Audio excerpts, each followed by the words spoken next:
Kahit natampal ako, hindi ako nagwala. Kinabukasan, nang bumalik ang biyenan ko sa bahay, may bagong may-ari na ang mansyon. Hindi kayo pinahihintulutang pumasok. 19 na taon mula sa pamilya ng aking asawa na nagpalipas ng gabi sa parke ay nasa lubos na kawalan ng pag-asa. Sa 3 anibersaryo ng aming kasal, nakatayo ako sa harap ng malawak na bintana ng salanang isang marangyang bahay sa Forbes Park, Makati, at minamasdan ang lumalalim na takip silim. Sa aking kamay ay hawak ko ang isang kupas ng litratong kinuha pa sa universidad. Sa larawan, si Daniel Reyes ay nakayakap sa aking mabalikat habang ang sikat ng araw na sumisinag sa pagitan ng madahon ng maniyog ay lumilikha ng magandang interplay ng liwanag at anino sa kanyang mukha. Ngumingiti siya ng taimtim at nagniningning. Ate Anna, naayos ko na po ang marosas na in-order ninyo. Ang boses ng aming kasambahay na si Nena ay humugot sa akin mula sa aking mga alaala. Lumingon ako at tiningnan ang mesa. Sa tabing ang 3 palapag na lalagyan ng merienda ay mamumukatkad ang champagne roses na maingat kong pinili, kahangahangang bawat bulaklak. Ang mantel na may kamay na bordahan ay in-order ko nung nakaraang linggo mula sa Italia at ang mga kubyertong pilak ay malambot na kumikinang sa liwanag ng mga kandila. Nidedekant na ba ang alak? Tanong ko, sa huling pagkakataon ay mahinahon na hinahaplos ang mga detalye ng pakahanda. Tulad ng utos ninyo, po, ang Chateau Margaux ay nahinga ng 2 oras. Napakapalat ng inyong asawa na nakahanap ng ganyang mapagmahal na asawa, sagot ni Nena ng may ngiti. Ngumiti rin ako kapalit at ang tamis ay kumalat sa aking puso. 3 taon mula sa kampus ng Upadiliman hanggang sa marangyang bahay na ito tila ang aming pagmamahal ay nananatiling katulad ng simula. Si Daniel, bago umalis ngayong umaga para sa trabaho, ay may misteryosong ngiti at sinabi na may inihanda siyang sorpresa. Ako naman ay pinlano ang hapunang ito sa ilalim ng liwanag ng mga kandila para sa aming 2 lamang. Vibrated ang telepono. Mensahe mula kay Dan. Bigla kaming tinawag sa meeting. Mahuhuling 30 minuto. Mahal kita. Medyo nalungkot ako, ngunit agad akong nagpigil sa sarili. Abala siyang tao, natural iyon. Pumunta ako sa kusina para sa huling pagsusuri ng menu. Crispy pata, kare-kare na may bagong, sinigang na hipon, lahat ng paboritong pagkain ni Daniel. Nagayos pa rin ako ng, ate. May tao po sa pintuan, nagmamadaling pumasok, si Nena sa kusina ng may alinlangang hitsura. Bakit? Anong nangyari? Pinunas ko ang aking makamay at may pagtatakang lumabas. Pagkabukas ng pintuan, natigilan ako. Ito ang aking biyenan, si Gloria Reyes. Nakatayo siya sa harapan ng lahat sa kanyang tanyak na mingstole. Sa likod niya ay nakatayo ang manugang kong si Susan at isang pilanga na kamag-anak na hindi ko pa nakita. Sa pasukan ay nakaimbak ang bundok ng iba't ibang bag at maleta. Nay, Aling Gloria, paano kayo lahat narito? Bulong ko. Hindi sinasadyang magkasamang pinaksabitan ang aking mga daliri. Bakit naman? Hindi ba ako pwedeng pumunta sa bahay ng aking anak? Itinaas ng biyenan ko ang kanyang baba at may pag-uwi na tiningnan ang aking damit pangbahay. Anibersaryo ng kasal. At ikaw, ano ba yung suot mo? Naknining ang aking mga piski. Nakmadali akong makpaliwanag. Sinabi ni Daniel na mag-iisang 2 lang kami ngayong gabi. Ngumuso ang biyenan, itinulak ako at pumasok sa bahay. Ang makamag-anak namin mula sa Cebu ay pumunta sa Maynila para sa check-up, wala silang mapagtutulugan. Kaya dinala ko sila rito. Maganda naman. Lumingon-lingon siya at may mapanuring tingin na hinawakan ang mesa sa sala. Medyo malinis naman ang bahay, pero mali ang pagkakalagay ng fasang iyan, hindi po iyon magandang palatandaan. Nakatayo ako ng may pagkalito habang minamasdan na ang hindi kilalang tao ay pumapasok at naglalatag ng kanilang magamit sa sala. Ang manugang kong si Susan, habang dumadaan, ay sadyang tinampal ang aking balikat. Ate, magluto kang makakain para sa amin. Gutom na kami sa biyahe. Sa kusina ay nervously na inayos-ayos ko ang mga pagkain sa ref.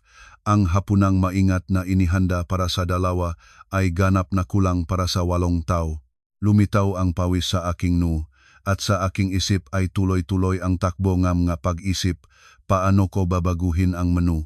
Anna, ang boses ng biyenan ko sa aking likod ay halos nagpadala sa akin ng pakawala ng plato. Ito ba ang ipakakain mo sa mga panauhin? May pakayamot siyang itinuro ang ma-espesyal na pagkaing inihanda ko. Masyadong mataba. Hindi angkop para sa may sakit. Magluto ka nga simple pang dieta. Kinagat ko ang aking ibabang labi at tumango. Opo, Aling Gloria, magluluto na po ako ngayon. Idinagdag ng biyenan. Bago pa man ililipat namin ang inyong silit sa pangalawang palapag, kayo ni Daniel ay lumipat sa guest room. Mas maluwag ang banyo sa master bedroom. Mas madali akong mag-alaga kay Tita Ludi doon. Natigilan ang aking kamay na may kutsilyo. Sa silid tulugan ay naroon na ang aking sorpresa para sa anibersaryo. Ngunit sa huli ay masunurin lamang akong sumagot, Sipo. 2 oras ang lumipas. Nang ilabas ko na ang huling pinggan mula sa kusina, halos hindi na maangat ang aking mga kamay. Ang napilitan akong gawing hapunan para sa 8 tao ay nakpaubos sa lahat ng aking lakas. Malat, natikman ng biyenan ang isang subo at ibinaba ang tinidor. Paano ka naging asawa at hindi pa rin natututo magluto ng mayos?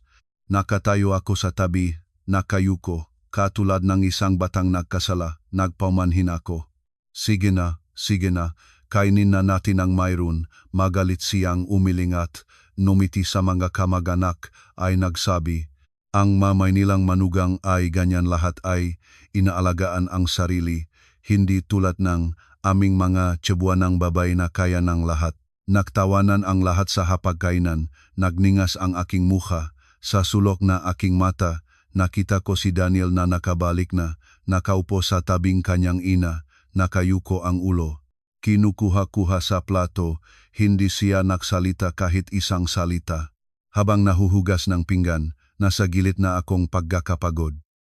Habang dinadala ang palayok ng mainit na sabaw patungo sa kusina, biglang nadulas ako. Ang mainit na sabaw ay nagsalpukan sa lahat ng dako. Ilang pata ang nahulog sa mahal na Persian carpet ng biyenan ko na walang dungis mula pa noong binili. Biglang tumayo ang biyenan at buong lakas na tampal ang aking pisngi. Ang malakas na tunog ng sampal ay umugong sa buong sala. Naurong akong ilang hakbang at ang palayok ay malakas na nahulog sa sahig. Kumalat ang sabaw sa lahat ng dako, nasusunok ang pisngi. Walang pigil na umagos ang maluha mula sa aking mga mata. Pinigil ko ang aking kamay sa mukha at may pagtatakang tumingin muna sa biyenan pagkatapos kay Daniel sa aking asawa. Nakaupo pa rin siya, nakayuko ang ulo at kinukuha-kuha ang tinidor sa walang laman na plato.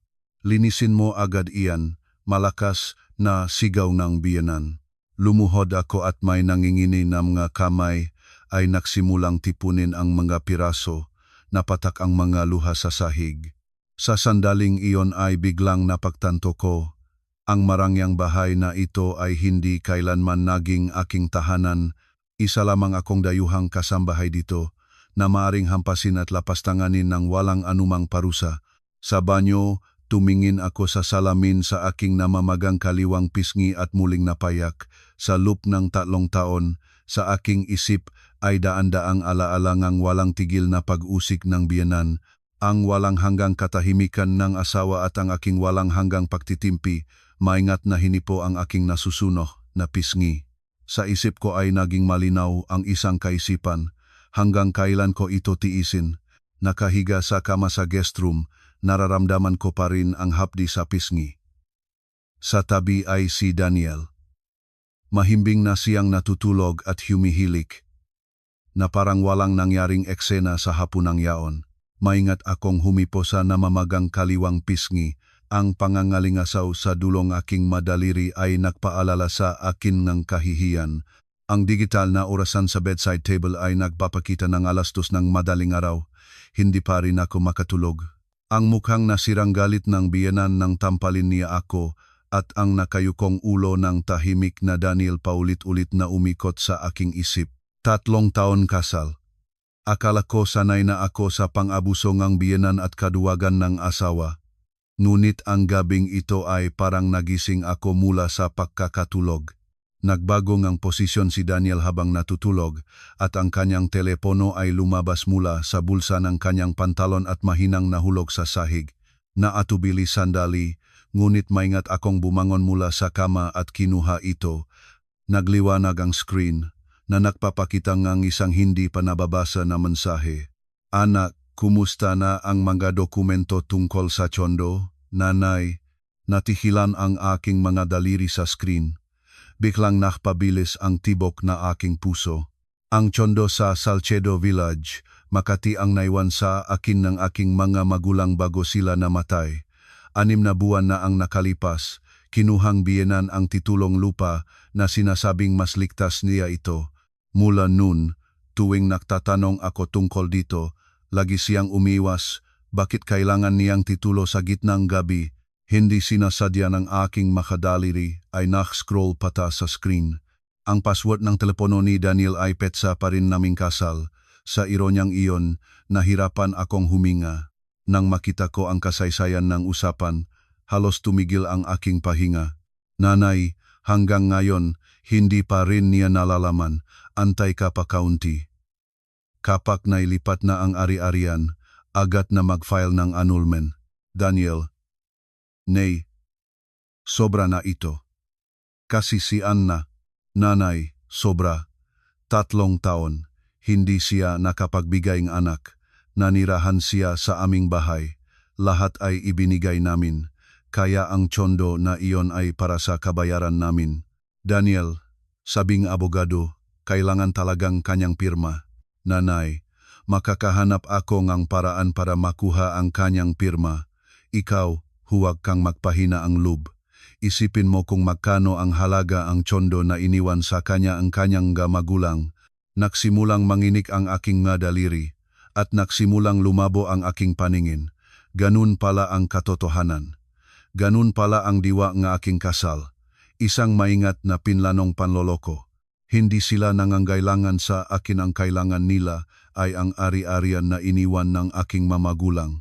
Sa banyo, binuksan ko ang gripo upang ang tunog ng tubig ay makatulong na patahanin ang aking iya. Sa salamin ay nakikita ko ang isang babaeng may mga namumuhong mata at maliwanag na bakas ng palat sa kaliwang pisngi. Katulad akong isang kaawa-awang palaso. Binuhusan kong malamig na tubig ang aking mukha. Ang kalamig na nakaabot sa aking mabuto ay unti-unting nakatulong sa aking pagbangon.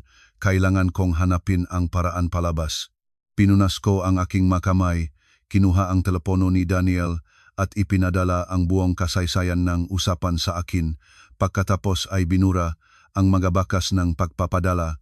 Natapos ko ang lahat. Inilagay ang telepono sa lugar at mahinahon na lumabas ngang silid. Sa terasa ng bahay ay umihip ang malamig na hangin bago sumikat ang araw.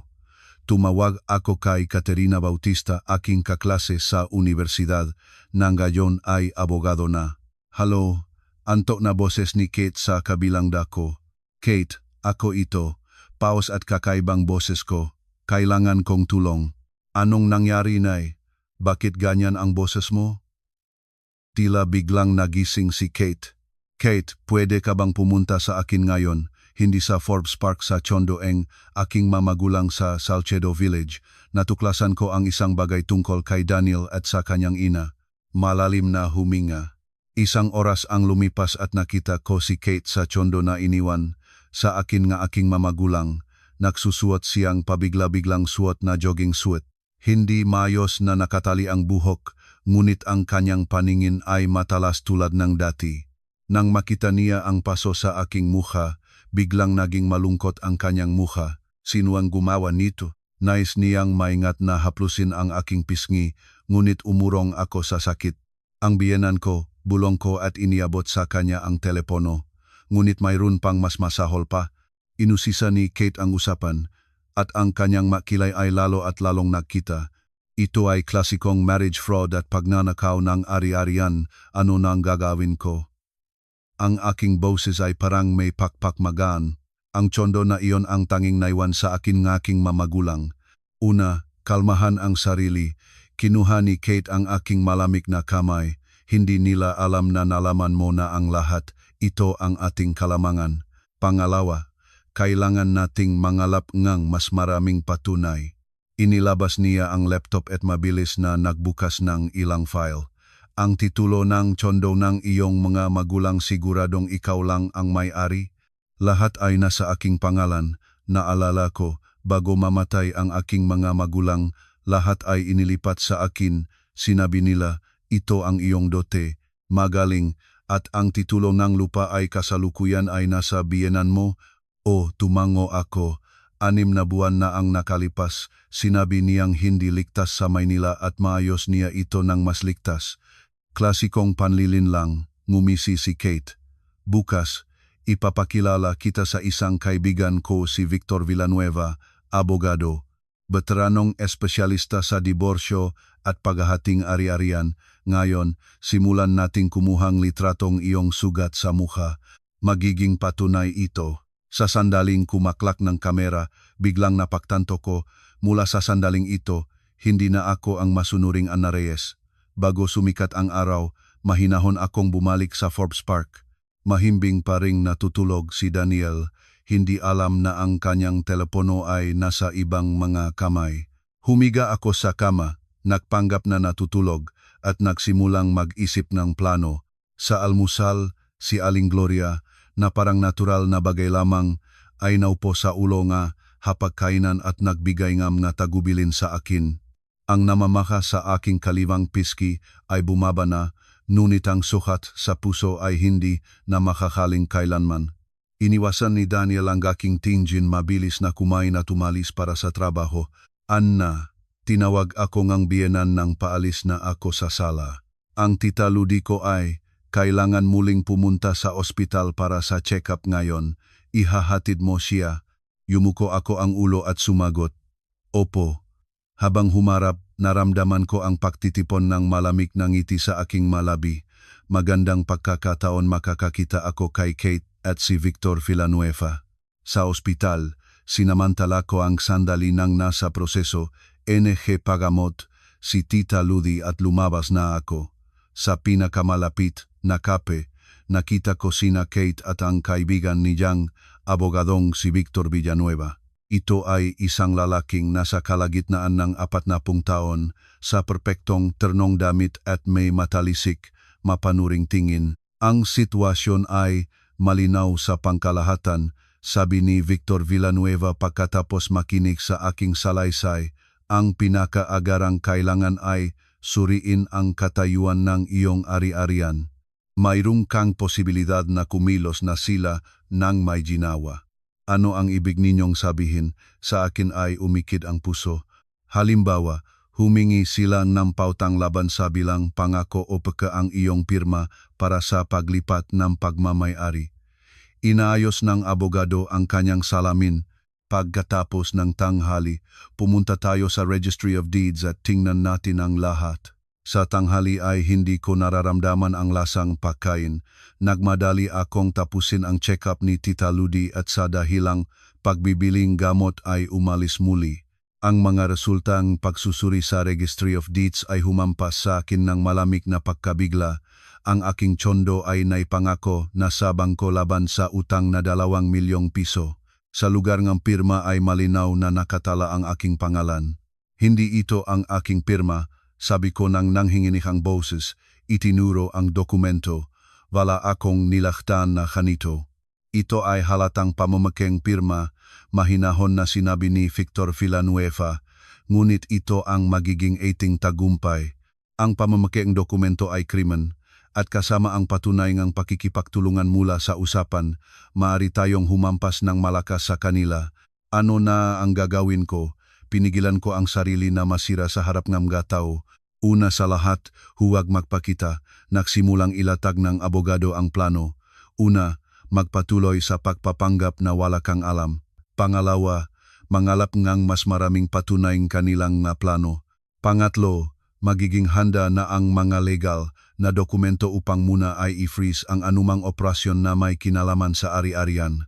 Nang lumabas kami mula sa gusaling Registry of Deeds, ang langit ay puno ng ulap, at tila mauulan, malalim na huminga.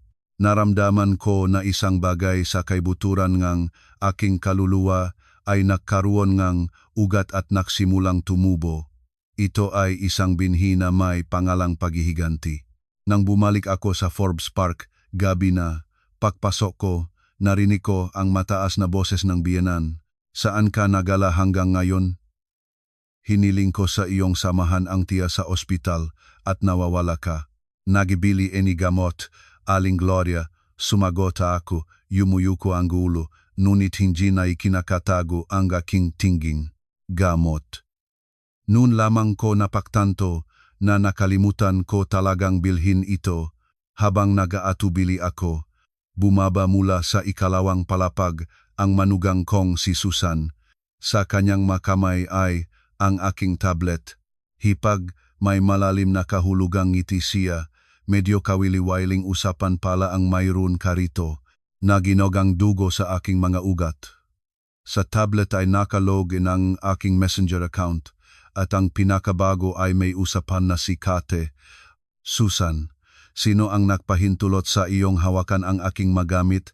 Iniabot ko ang aking kamay para bawiin ito, ngunit maliksi siyang naktago sa likod ng biyenan. Nay, tignan ninyo. Parang may itinatago siyang plano ng hindi natin alam, naging masamang hulo ang tingin ng biyenan. Ana, mas mabuti pang ipaliwanag mo ng mayos.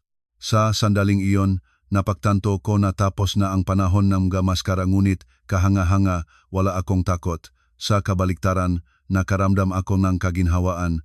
Itinuwid ko ang aking ulo at tumingin sa biyenan ng tuwiran.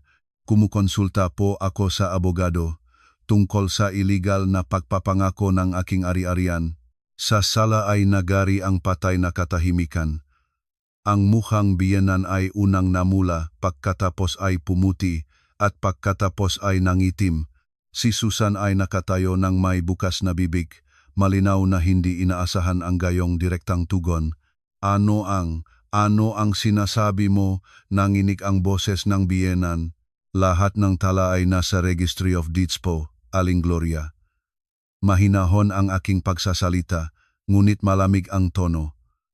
Ang pamamaking pirma ay isang krimen. Sa palagay ninyo, anong hatol ang bibigay ng huwes?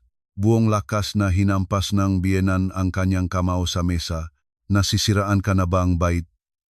Ito ang baheng aking anak. Ano ang inaakala mong ginagawa mo rito? Hindi, ito ang inyong bahay. Mahinahon kong itinama, ang tsondo ng aking mamagulang iyon ang aking bahay. Pagkasabi nito, lumakad ako patungo sa labasan. Sa aking likod ay umalingaw-ngaw ang iyak ng biyenan. Tigil. Kung aalis ka, huwaga nang bumalik. Hindi ako lumingon, matibay na hakbang kong lumabas ngang pintuan. Nagsimulang ulan mula sa langit. Ang malamig na patak ay bumabagsak sa aking mukha, nagahaluan ng aking mamainit na luha. Vibrated ang telepono sa aking bulsa. Tumawag si Daniel. Tumingin ako sa pangalan ng tumatawag at tahimik na pinindot ang pindutan ng pagpapatay. Lumalakas ang ulan. Nakatayo ako sa ilalim nga estribo nga istasyon ng bus, basa hanggang sa kaibuturan. Ang telepono ay patay. Ayokong marinig ang pahinging tawad o mga banta. Dahan-dahang dumating ang taksi. Humingi akong sasakyan sa pamamagitan ng pagwagayweng kamay. Saan po? Tanong ng driver. Sandali akong nag-alinlangan. Hindi ako makabalik sa Forbes Park. Ang tsondo na iniwan ng magulang ko, kahit akin, ay ang pag-isip na ang pamilya ni Daniel ay maaring dumating doon sa anumang sandali ay nagpapag-atubili sa akin. Shangri-La, Makati po. Salamat. Sa huli ay sinabi ko ito. Hindi man lang. Doon ay ligtas. Sa lobby ng hotel ay mainit at tuyo, ngunit hindi tumitigil ang aking panginginig. Ang babae sa harapan ng resepsyon ay may pagtatakang tumingin sa akin basa at walang bagahe ngunit hindi pinahintulutan ng profesional na etika na magtanong. Pagkakuhang susing silid, agad akong nagbigay kay Kate ng aking lokasyon. Ang mainit na tubig ay nahugas sa akin ng dumi, ngunit may pakiramdam na gaano man ako maligo, ang pakiramdam ngang karumihan ay hindi mawawala. Sa salamin ay nakita ko ang maputlang mukha na may maitim na bilog sa ilalim ng mga mata. Nagdamit ng bathrobe, umupo sa tabi ng bintana at tumingin kung paano nagagos ang mga neon sign ng lungsod sa ulan. May kumatok sa pintuan. Sa pintuan ay nakatayo si Kate na may malinis na damit at mainit na pagkain. Nang makita niya ako, may simpatyang buntong hininga siya. Kumain ka munang kaunti. Iniabot niya sa akin ang mangkok ng mainit na sabaw. Inihahanda na ni Victor ang mga dokumento. Bukas mari tayong mag-file ng kahilingan para sa pagpapahol ng ari-arian. Mekanikong kumain ako, hindi nararamdaman ang lasa. Kate, napakatanga ko ba? Biglang tanong ko. 3 taon na hindi na kita na pinalapit nila sa akin dahil sa pera. Hindi, sobra na silang tusong. Umupo si Kate sa tabi ko. Nang simulan ni Daniel na manligaw sa iyo, alam na niya ang tungkol sa mananainiwan ng iyong mamagulang. Naalala ko ang mataon sa universidad kung paano si Daniel ay aksidenteng natakpuan ako sa aklatan, kung paano niya naalala ang lahat ng aking mapaboritong libro, kung paano niya hindi iniwan ang aking tabi nang mamatay ang aking mga magulang sa aksidente. Alam, may kapaitan na inamin ko. Pagkatapos ng libing, tinulungan pa niya akong ayusin ang dokumento ng mana. Hayop, napigilan nung Kate ang sarili. Lahat ay pinlano ng maaga. Vibrated muli ang telepono. Mensahe mula kay Daniel. Nay, nasaan ka? Kailangan tayong mag-usap. Nagwala lang si nanay. Nag-aalala pa naman siya sa iyo. May sarkastikong ngiti akong inabot ang telepono kay Kate. Anong artista? Umiling siya ng may pagkainis. Ano ang isasagot? Sandali akong nag-isip. Pagkatapos ay kinuha ang telepono at nagtip. Kailangan kong oras para mag-isip. Kakausapin kita bukas. Pagkapadala ng mensahe, muling pinatay ko ang telepono. Matalino, tumango si Kate ng may pag-apruba. Hindi mo pinapaalam sa kanila ang iyong mainiisip. Bukas, pupunta tayo sa bangko at ililinaw natin ang lahat ng detalye tungkol sa utang. Kinabukasan parang sa mahika. Nag-ahon ang panahon, parang walang naganap na ulan kahapon. Kami ni Kate at si Victor Villanueva ay pumunta sa bangko na nagbigay ng utang. Inipakita ng abogado ang kanyang ID at hiniling ang lahat ng mga dokumentong may kaunayan sa pautang. Ang pinuno ngang sangay, isang babae sa kalagitnaan ng edad, ay nangiyak ngang kilay nang makita ang pekeng pirma. May kakaibang bagay dito, mahinahon niyang sinabi. Ayon sa alituntunin, dapat pirmahan ng hihiram ang mga dokumento ng personal at kinukuha ang recording ng video. Naipreserba ba ang recording ng video? Agad na pumunta si Victor Villanueva sa puntong gustong puntahan. Sandali ang pinunong sangay ay nag-alinlangan, ngunit tumango pagkatapos. Lahat ay dapat nakaimbak sa sistema. Hahanapin ko ngayon. Nang lumabas ang video sa screen, halos nagyelo ang aking dugo. Sa recording ay naroon si Daniel at isang babaeng katulad ng aking pangkatawan. Ang babae ay may maskara at sombrero at pinirmahan ang mga dokumento sa aking pangalan. Hindi ako iyan. Nanginig ang aking boses. Wala ako sa Maynila sa araw na iyon. Naroon ako sa reunion ng aming klase at mahigit 20 tao ang makakapatunay nito. Naging seryoso ang mukha ng pinunong ang sangay. Ito ay panloloko sa bangko. Kailangan naming tumawag sa pulisya. Sandali lang, mahinahon na sinabi ni Victor Villanueva. Bago tumawag sa pulisya, nais muna ng aking kliyente na protektahan ang kanyang makarapatan sa ari-arian. Maaari ba ninyong pansamantalang i-freeze ang utang na ito at ang lahat, nega operasyon na may kaugnayan sa ari-arian? Nang lumabas ako sa bangko, nasa aking nga kamay ay isang sertipiko na nagpapatunay na ang pirma sa kasunduan ng pautang ay peke at ang transaksyon ay naupasan. Nakipag-ugnayan na si Victor Villanueva sa kanyang kakilala sa korte at sinabi na magkakaroon tayong utos ng pagpapahol ng ari-arian bago maggabi. Saan na tayo ngayon? Tanong ni Kate. Balik sa hotel o sa Forbes Park? Malalim na huminga. Gusto kong kumuha ng ilang gamit at tingnan ang kanilang reaksyon. May pag-alala si Kate na tumingin sa akin. Sasama ako sa iyo. Sa Forbes Park ay napakatahimik. Pagkabukas ng pintuan sa pamamagitan ng fingerprint, Nakita namin na baliktad na lahat sa sala. Parang may marahas na away na naganap doon. Mula sa ikalawang palapag ay maririnig ang masumpang biyenan. Kahit isang babae ay hindi mo kayang harapin. Para saan pa kita isinilang? Nagsenyas ako kay Kate na maging tahimik at maingat kaming umakyat sa hagdan. Ang pintuan sa silid ng biyenan ay bukas at ang kanyang boses ay mariing naririnig. Ano na ang gagawin? Nalaman na niya ang lahat. Hindi na tayo makakakuha ng pera mula sa bangko at sa kumpanya. Nay, huwag nating pag-usapan iyon. Maririnig ang pagod na boses ni Daniel. Kasalanan natin ang lahat ng ito. Ano ang ibig mong sabihing kasalanan natin? Matinis na putol ng biyenan. Kung naging mataas ang iyong loop nun, matagal na siyang pinirmahan ang lahat. Ngayon, dahil malambot ka, napabayaan mo ang lahat. Pinigilan ko ng husto ang aking mga kamao. Maingat na hinawakan ni Kate ang aking balikat na bibigay ng senyales na oras na umalis. Sa sandaling iyon, ang hagdan ay lumingkik at si Susan na bumababa mula sa ikatlong palapag ay harap-harapang nakatagpo namin. Ikaw, sigaw niya. Nay, kuya nandito siya, bumalik. Bumukas ang pintuan ng silid at lumabas sina Daniel at ang biyenan. Nang makita si Kate sa tabi ko, lalong kumibot ang mukha ni Aling Gloria. Magaling, nagdala pa ng reinforcement. Pumunta ako para kunin ang aking makakamit. Mahinahon kong sinabi at pumunta sa master bedroom na kinuha sa akin kahapon. Hinawakan ng biyenan ang aking pulso. Saan ka papunta? Pirmahan mo muna ang kasunduan ng paglipat ng ari-arian. Inilabas niya mula sa bulsa ang isang tumpok ng mga papel. Binawi ko ang aking kamay. Huwag ka ng mangarap. Daniel, malakas na sigaw ng biyenan. Tingnan ang iyong asawa. Ano ang inaakala niyang ginagawa niya rito? Nakatayo si Daniel sa tabi at tumingin sa akin ng may komplikadong mukha. Nay, kausapin natin siya ng dalawa. Wala tayong dapat pag-usapan. Inilabas ko mula sa bag ang sertipiko mula sa bangko. Ang pamimike ng aking pirma at pagpapangako ng aking ari-arian ito ay krimen na. Nakatala na. Pumuti ang mukha ang biyenan. Natigilan si Daniel tulad ng tinamaan ng kidlat. Sumigaw si Susan sa tabi.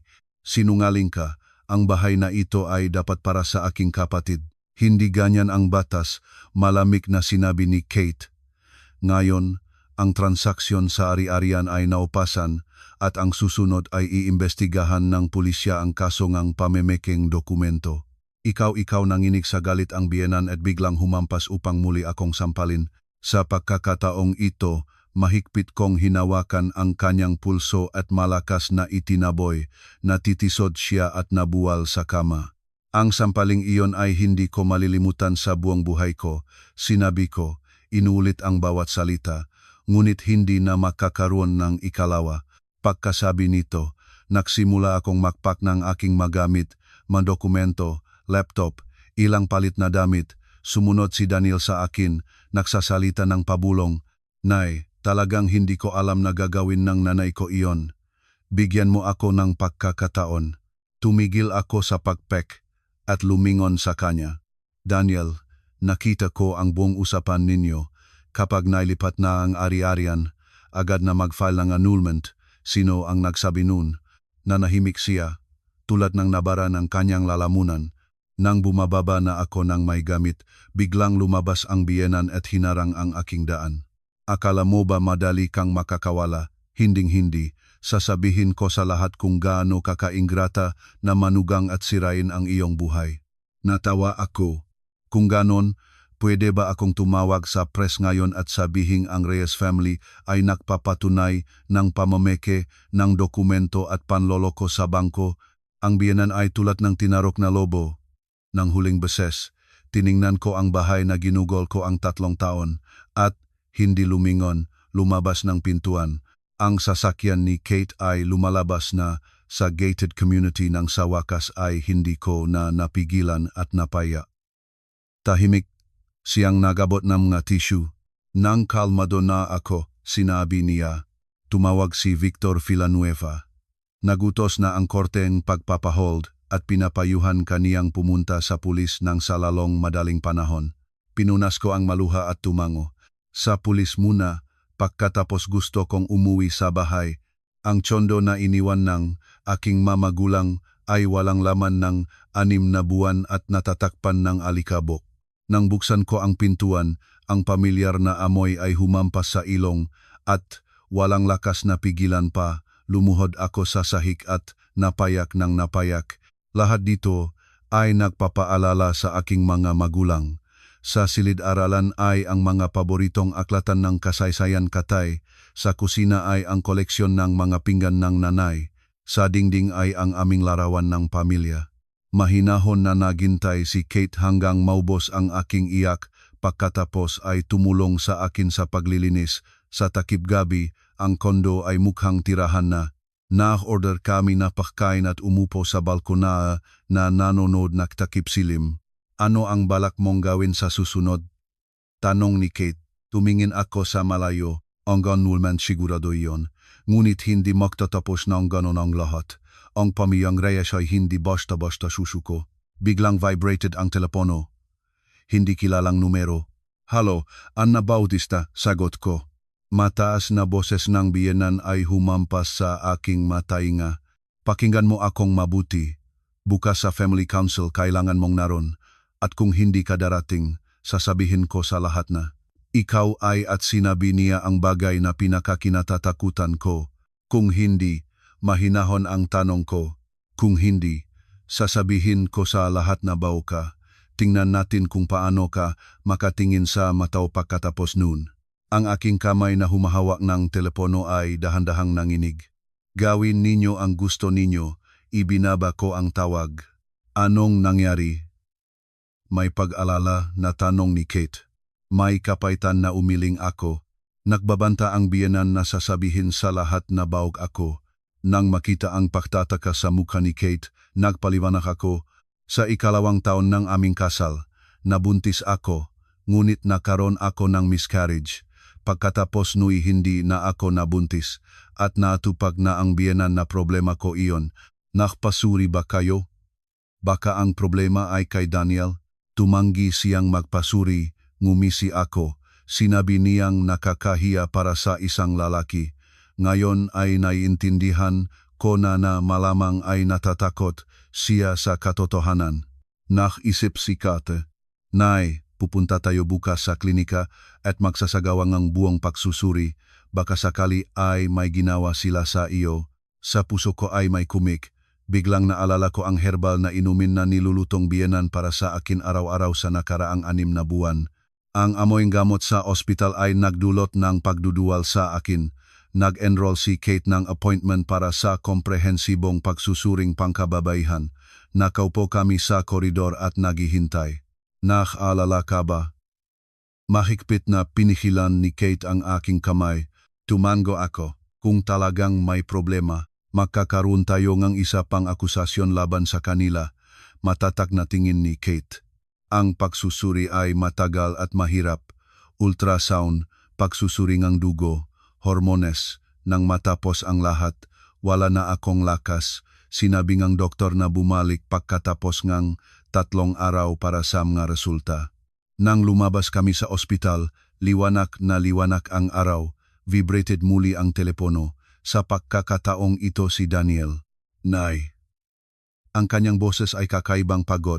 Maaari ba tayong makita ng dalawa lamang? Nais kong tumanggi, ngunit biglang naisip ko na maaari akong kumuha ng karagdagang impormasyon mula sa kanya. Sige.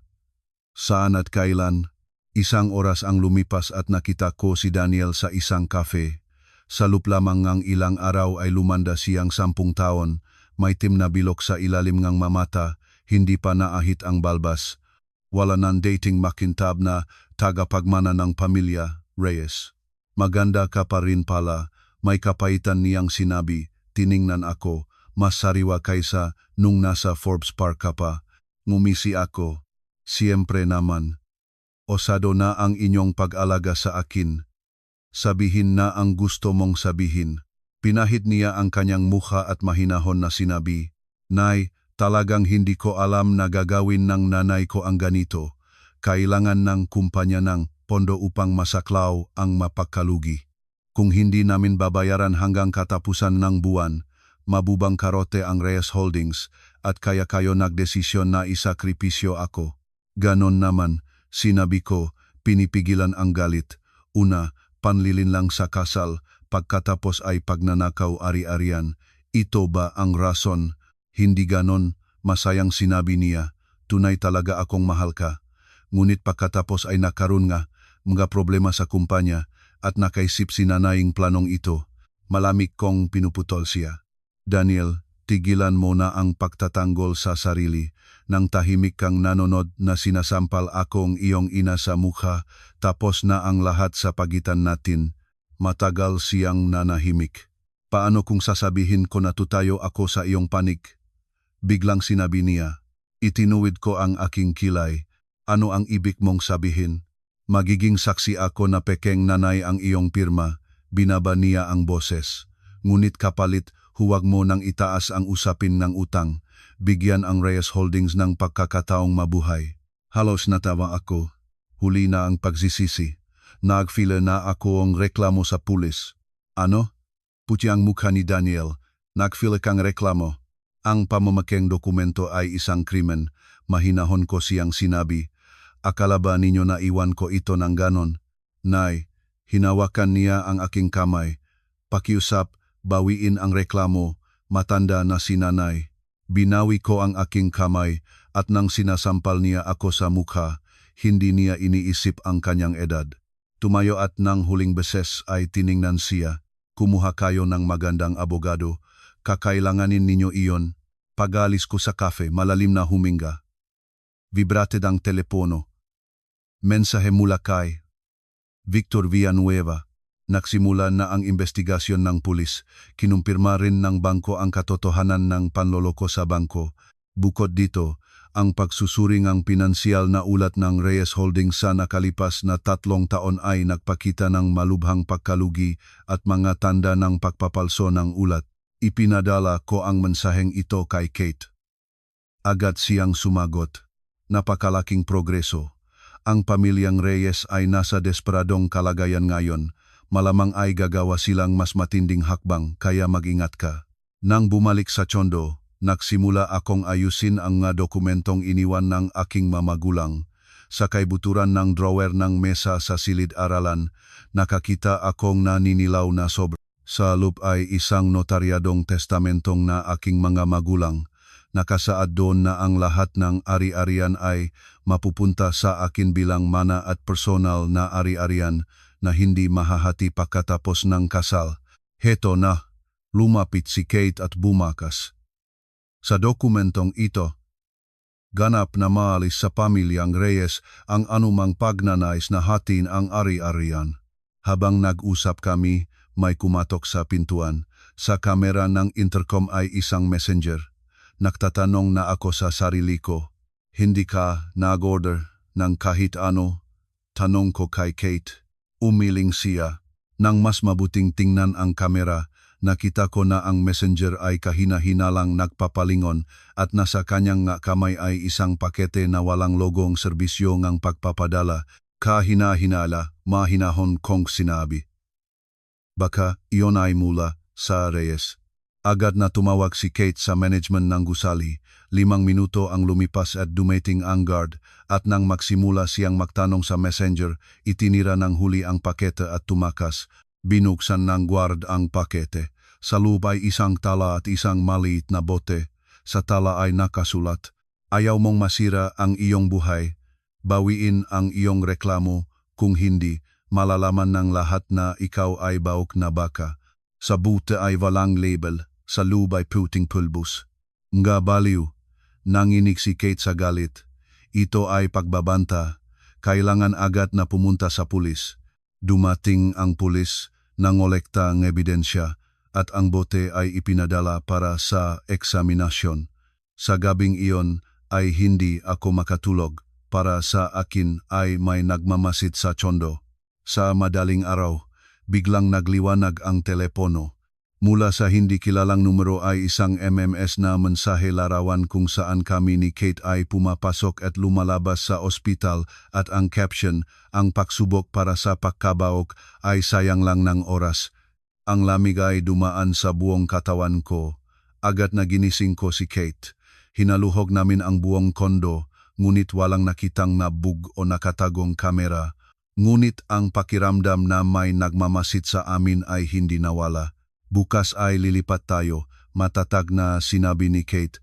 Malamang na kumuha ang pamilya ng Reyes ng pribadong detective para subaybayan ka. Kinabukasan ng umaga ay mahinahon naming iniwan ang kondo at lumipat sa walang laman na bahay na kaibigan ni Kate. Sa daan ay tumawag mula sa ospital. Sinabi na handa na ang mga resulta ng pagsusuri at kailangan itong agad na kunin. Ang koridor ng ospital ay parang mas mahaba kaysa kahapon. Sa silit ng doktor, ang may edad na OBGYN ay inaayos ang kanyang salamin at may seryosong hitsura na sinabi, "Anong serkana? Sa inyong katawan ay natuklasan ang mataas na konsentrasyon ng synthetic progestin." Itinuro niya ang datos sa ulat. Ang substansiyang ito ay nagiging sanhi ng pagkagambala ng regla at sa mabibigat na kaso ay maring magdulot ng infertility. Para akong nahulog sa malamig na tubig. Ano ang ibig sabihin nun?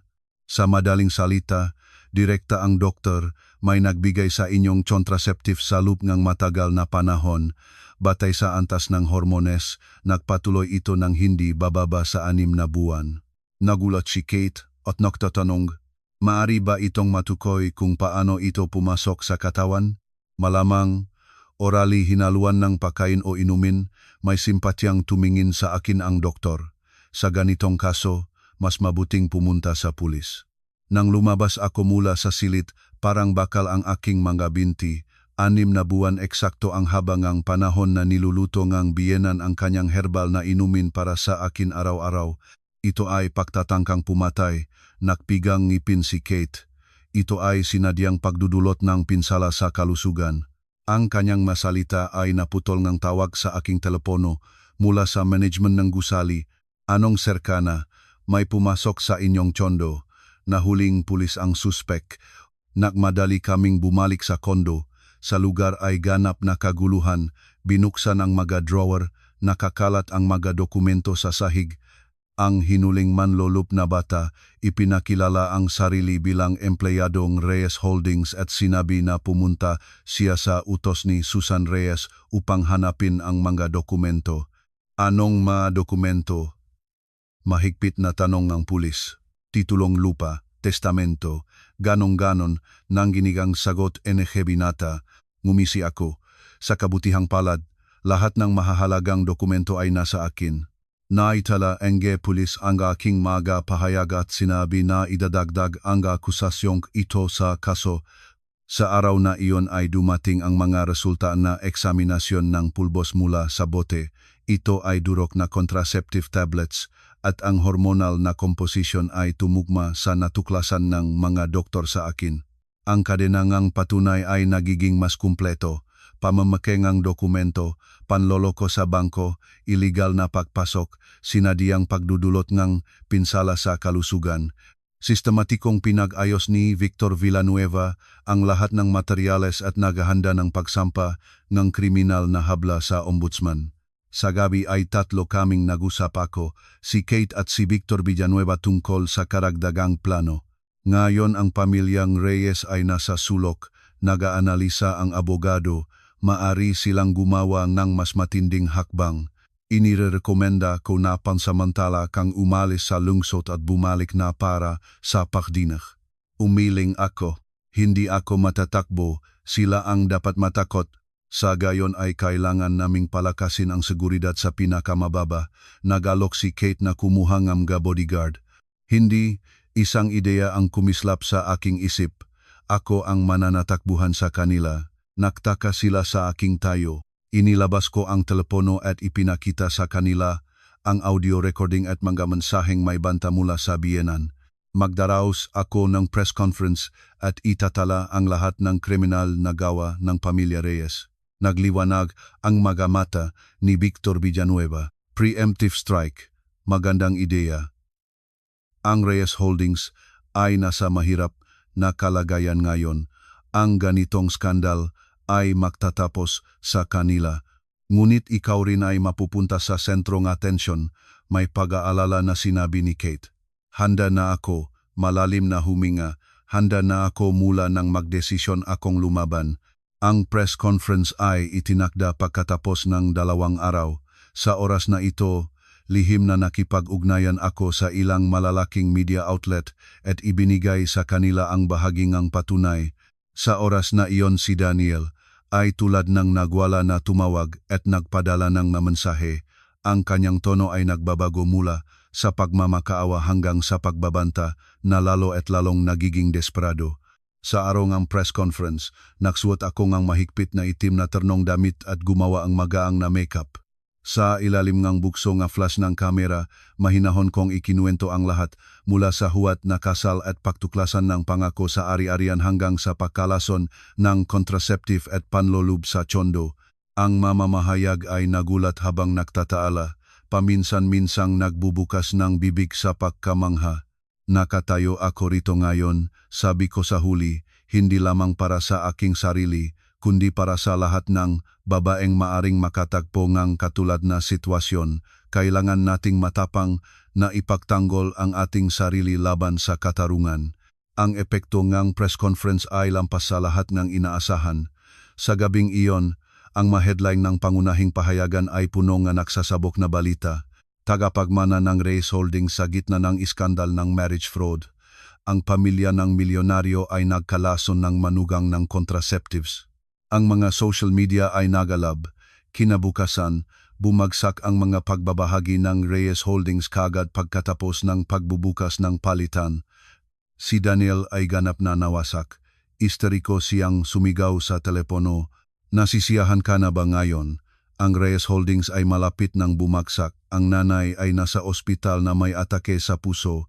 Masaya ka na lang kapag namatay na ang lahat sa aming pamilya. Hindi. Malamig ang sagot ko. Ang inyong kasakiman ang lumipol sa inyo. Pagkababang tawag, tumingin ako sa takip silim sa labas ng bintana. Ang digmaang ito ay hindi pa tapos, ngunit ang pampanimbang ng tagumpay ay nagsimula nang kumiling sa aking panig. 3 araw pagkatapos ng press conference, nakatanggap ako ng abiso mula sa ombudsman sa usapin ng pamemeke ng dokumento at panloloko sa bangko. Ang kriminal na kaso laban sa pamilya Reyes ay naisampa. Nagsimula ang investigasyon. Si Daniel at ang kanyang ina, si Aling Gloria Reyes, ay kinikilala bilang masuspek. Sila ay naatasan ng bail bilang parusa. Ngayon ay abala sila sa inyo. Sinabi ni Victor Villanueva sa telepono, pinakamainam na oras na para opisyal na mag-file ng annulment. Nakatayo ako sa balkonahe ng tsondo ko at nanonood sa mga tao sa ibaba. Sa huling panahon, halos hindi na ako lumabas ng bahay. Lahat ng kailangan ko ay dinadala ni Kate. Alam ko na ang pamilya na Reyes na nasa sulok ay hindi basta-basta susuko. Anong serkana? Naririnig ninyo ako ba? Ibinalik sa akin ng boses ng abogado sa katotohanan. O naririnig ko, pinahid ko ang aking no. Ano ang kailangan ko sa proseso ng annulment? Una sa lahat, kailangan mong malinaw na ilatag ang iyong magkakailangan. Bukod sa annulment mismo, ano pa ang gusto mong makamit? Sandali akong nag-isip. Una, gusto kong makumpirma na ang ari-arian na iniwan ng aking mga magulang ay ganap na sa akin. Pangalawa, gusto ko na managot sila sa batas sa pamemekeng dokumento at panloloko sa bangko. Pangatlo, nagpahinga ako, kabayaran para sa moral na pinsala, makatwirang magakahilingan, pumayag si Victor Villanueva. Ang pamilyang Reyes ay nasa desperadong kalagayan ngayon, malamang ay susubukan nilang makipagkasundo. Mayroon ka bang psikolohikal na limitasyon kung saan ka handa? Bukod sa nararapat sa akin ayon sa batas, hindi ako kukunang ni isa pang sentimo, matatag kong sinabi, ngunit kahit isang sentimo ay wala rin akong ibabawas. Pagkababang tawag, binuksan ko ang laptop at nagsimulang ayusin ang lahat ng nakolektang patunay, video recording mula sa bangko, mausapan, medikal na sertipiko, larawan ng sinalanta na tsondo. Sa bawat bagong dokumento, lalo at lalong nagiging malamig ang puso. Paano ang isang asawang kasamang natutulog ko, isang lalaki na nakbulungan ng pag-ibig sa akin, ay tahimik na pumayag at lumahok sa gayong kakilakilabot na plano, biglang may kumatok sa pintuan, maingat na tumingin ako sa screen ng intercom. Gulat na gulat si Susan ang nakatayo sa labas ng pintuan, nag-isa siya at wala ng bakas ng dati niyang pagmamagaling. Namumuhong nga mata, malinaw na umiyak siya. Binuksan ko ang intercom. Ano ang kailangan mo? Hipag, ibig sabihin, anong serkana, naniginig ang kanyang boses habang umiyak. Maari ba tayong mag-usap? 5 minuto lang. Wala tayong dapat pag-usapan. Pakiusap. Biglang lumuhod siya. Ang Reyes Holdings ay malapit ng mabangkarote. Ang kuya ko ay maaring mapabilanggo. Ang nanay ay nasa ospital. Alam namin na mali kaming lahat, ngunit maawa ka naman kahit minsan. Malamig na tinitignan ko ang kanyang palabas sa harapan ng kamera. Ang puso ko ay hindi kumabog. Susan, gaano kakalaki ang bahagi mo sa lahat na ito? Alam mo ba kung ano ang nilalaman ng inuming ibinibigay na iyong ina sa akin araw-araw? Natigilan siya at puti ang kanyang mukha. Ako, hindi ko alam. Kasinungalingan, matatag na pinuputol ko siya. Nang ginagawa ito nga iyong ina, nakatayo ka sa tabi at iniabot sa kanya ang bote. Akala ba nila hindi ko nakita? Bumaksak siya sa sahig at sa wakas ay napayak. Pinagawa akong nanay. Sinabi niya, kapag nagsilang ka, maaring mapunta sa iyo ang bahagi ng Manang Reyes. Pinatayin ko ang intercom at lumingon. Sa likod ng pintuan ay maririnig ang nakapipigil na iyak ni Susan, ngunit sa puso ko ay nananatiling ang malamig na katipunan ng lakas. Sa gabi ay nagdala si Kate ng huling balita. Bumaksak ang mga pagbabahagi ng Reyes Holdings. Ang mga bangko ay nagsimulang humingi ng pagbabayad ng mga utang at pinilas ng mga malalaking kasosyo ang mga kontrata. Nag-usap daw na nagbebenta si Daniel ng kanyang mamaluho na sasakyan at mga bagay-bagay upang mapunan ang mga butas. At ang biyenan. Tanong ko, nasa ospital pa rin. Sinabi nila na hindi maganda ang kalagayan. Tumango si Kate ng may kumingkilay. Ngunit sinabing ospital na walang problema ang puso niya. Malamang ay nagmamakunwari upang makakuhang awa. Nagtunog ang telepono. Hindi kilalang lokal na numero. Halo, anong Serkana Bautista? Maririnig ang hindi kilalang boses ng lalaki. Ako si Attorney Vladimir Santos, Legal Counsel ng Reyes Holdings. Tumatawag ako sa ngalan ng aking kliyente, si Daniel Reyes, tungkol sa isang settlement agreement. Nakpalitan kami ng tingin ni Kate. Anong settlement? Si Ginoong Daniel ay nais na mapayapang malutas ang mga pagkakaiba sa pagitan ninyo, maingat na pumili ng salita ang abogado. Handa siyang pirmahan ang kasunduan ng annulment at magbayad sa inyo ngang naayon na kabayaran sa kondisyon na bawiin ninyo ang inyong reklamo. Anong naayon na kabayaran? Formal na tanong ko, 300,000 piso at hindi na namin kukunan ng usapin ang iyong karapatang mag-ari sa kondo. Halos natawa ako. Attorney Santos, alam ba ninyo ang halaga ng tsondo na iyan? Mahigit 10 milyong piso, kasama ang utang na 2 milyon na iligal nilang nakuha. At sa palagay ninyo, ang 300,000 ay naayon na kabayaran, sa kabilang dakong linya ay nanahimik. Anong serkana? Ang malegal na pakikipaglaban ay matagal na proseso. Bakit parehong panik ay magdurusa? Ipaalam sa Ginoong Daniel, pinuputol ko siya. May sapat akong pra at oras. Gusto kong katarungan. Pagkababangang tawag, itinaas ni Kate ang kanyang hinlalaki. Iyon ang magaling. Ngayon ay may intindihan na nila na seryoso ang lahat. Hindi sapat ito, umiling ako. Ngayon ay natatakot sila na mapabilanggo at mabangkarote, ngunit hindi pa nila nararamdaman kung ano ang ibig sabihin ng mawala ang lahat. Kinabukasan ay nagdala si Victor Villanueva na nakakamangha na balita. Ang pulis, habang sinisiyasat ang accounting ng Reyes Holdings, ay nakahanap ng patunay ng malawak na pag-iwas sa buwis at pagnanakaw ng pondo. Ang halaga ay umabot sa 100 milyong piso. Nagsimula pa ang problema, nang buhay pa ang ama ni Daniel, inaayos ng abogado ang kanyang salamin. Ngayon ay lahat ay gumugulong tulad ng bola ng niebe. At ang pinakakawili-wili na tuklasan namin ang 3 real estate at malaking bilangang alahas sa pangalan ni Aling Gloria Reyes. Lahat ng ito ay binili gamit ang pera ng kumpanya. Ibig sabihin, mayroon silang pera. Ngumisi ako. Ayaw lang nilang magbayad sa akin. Isinam-file ko na sa korte ang motion para sa attachment ng lahat ng ari-arian ni Aling Gloria Reyes. Ang balitang ito ay nagpabuting aking mood. Sa tanghali ay nagdesisyon akong pumunta sa Forbes Park para sa ilang nalabing personal na gamit, lalo na ang kwintas, ang iniwan ng aking ina. Nag-insisteng sumama si Kate. Ang compound sa Forbes Park ay tahimik pa rin at maluho tulad ng dati, ngunit ang bahay ng Reyes ay kapansin-pansing naging pabaya na. Ang mahalaman sa hardin ay nagsimula ng malanta. Subukan kong buksan ang pintuan sa pamamagitan ng fingerprint, ngunit napalitan na ang kandado. Nang paalis na kami, si kasambahay na si Nena ay lumabas sa katabing pintuan na nagdadala ng basura at nakita kami. Anong serkana? May pagtataka at mahinahong nasabi niya, paano kayo nandito? Pumunta para sa magamit, Nena, ngunit nakalok ang pintuan. Pinalitan enja na kandado ang gamo. Lumingon, si Nena sa paligid at binaba ang boses. Maghintay kayo, sandali mayroon akong pansalitang susi. Nagmadali siyang bumalik sa kanyang silit at nagdala ang susi. Hindi alam ngang amo. Gumawa akong kopya. Salamat po, tapat kong sinabi, kumusta ang bahay? Buntong hininga si Nena. Baliktad na lahat. Ang amo ay nagiinom at nagaaway araw-araw. Ang aming ama pagkatapos ng ospital ay hindi na ganon.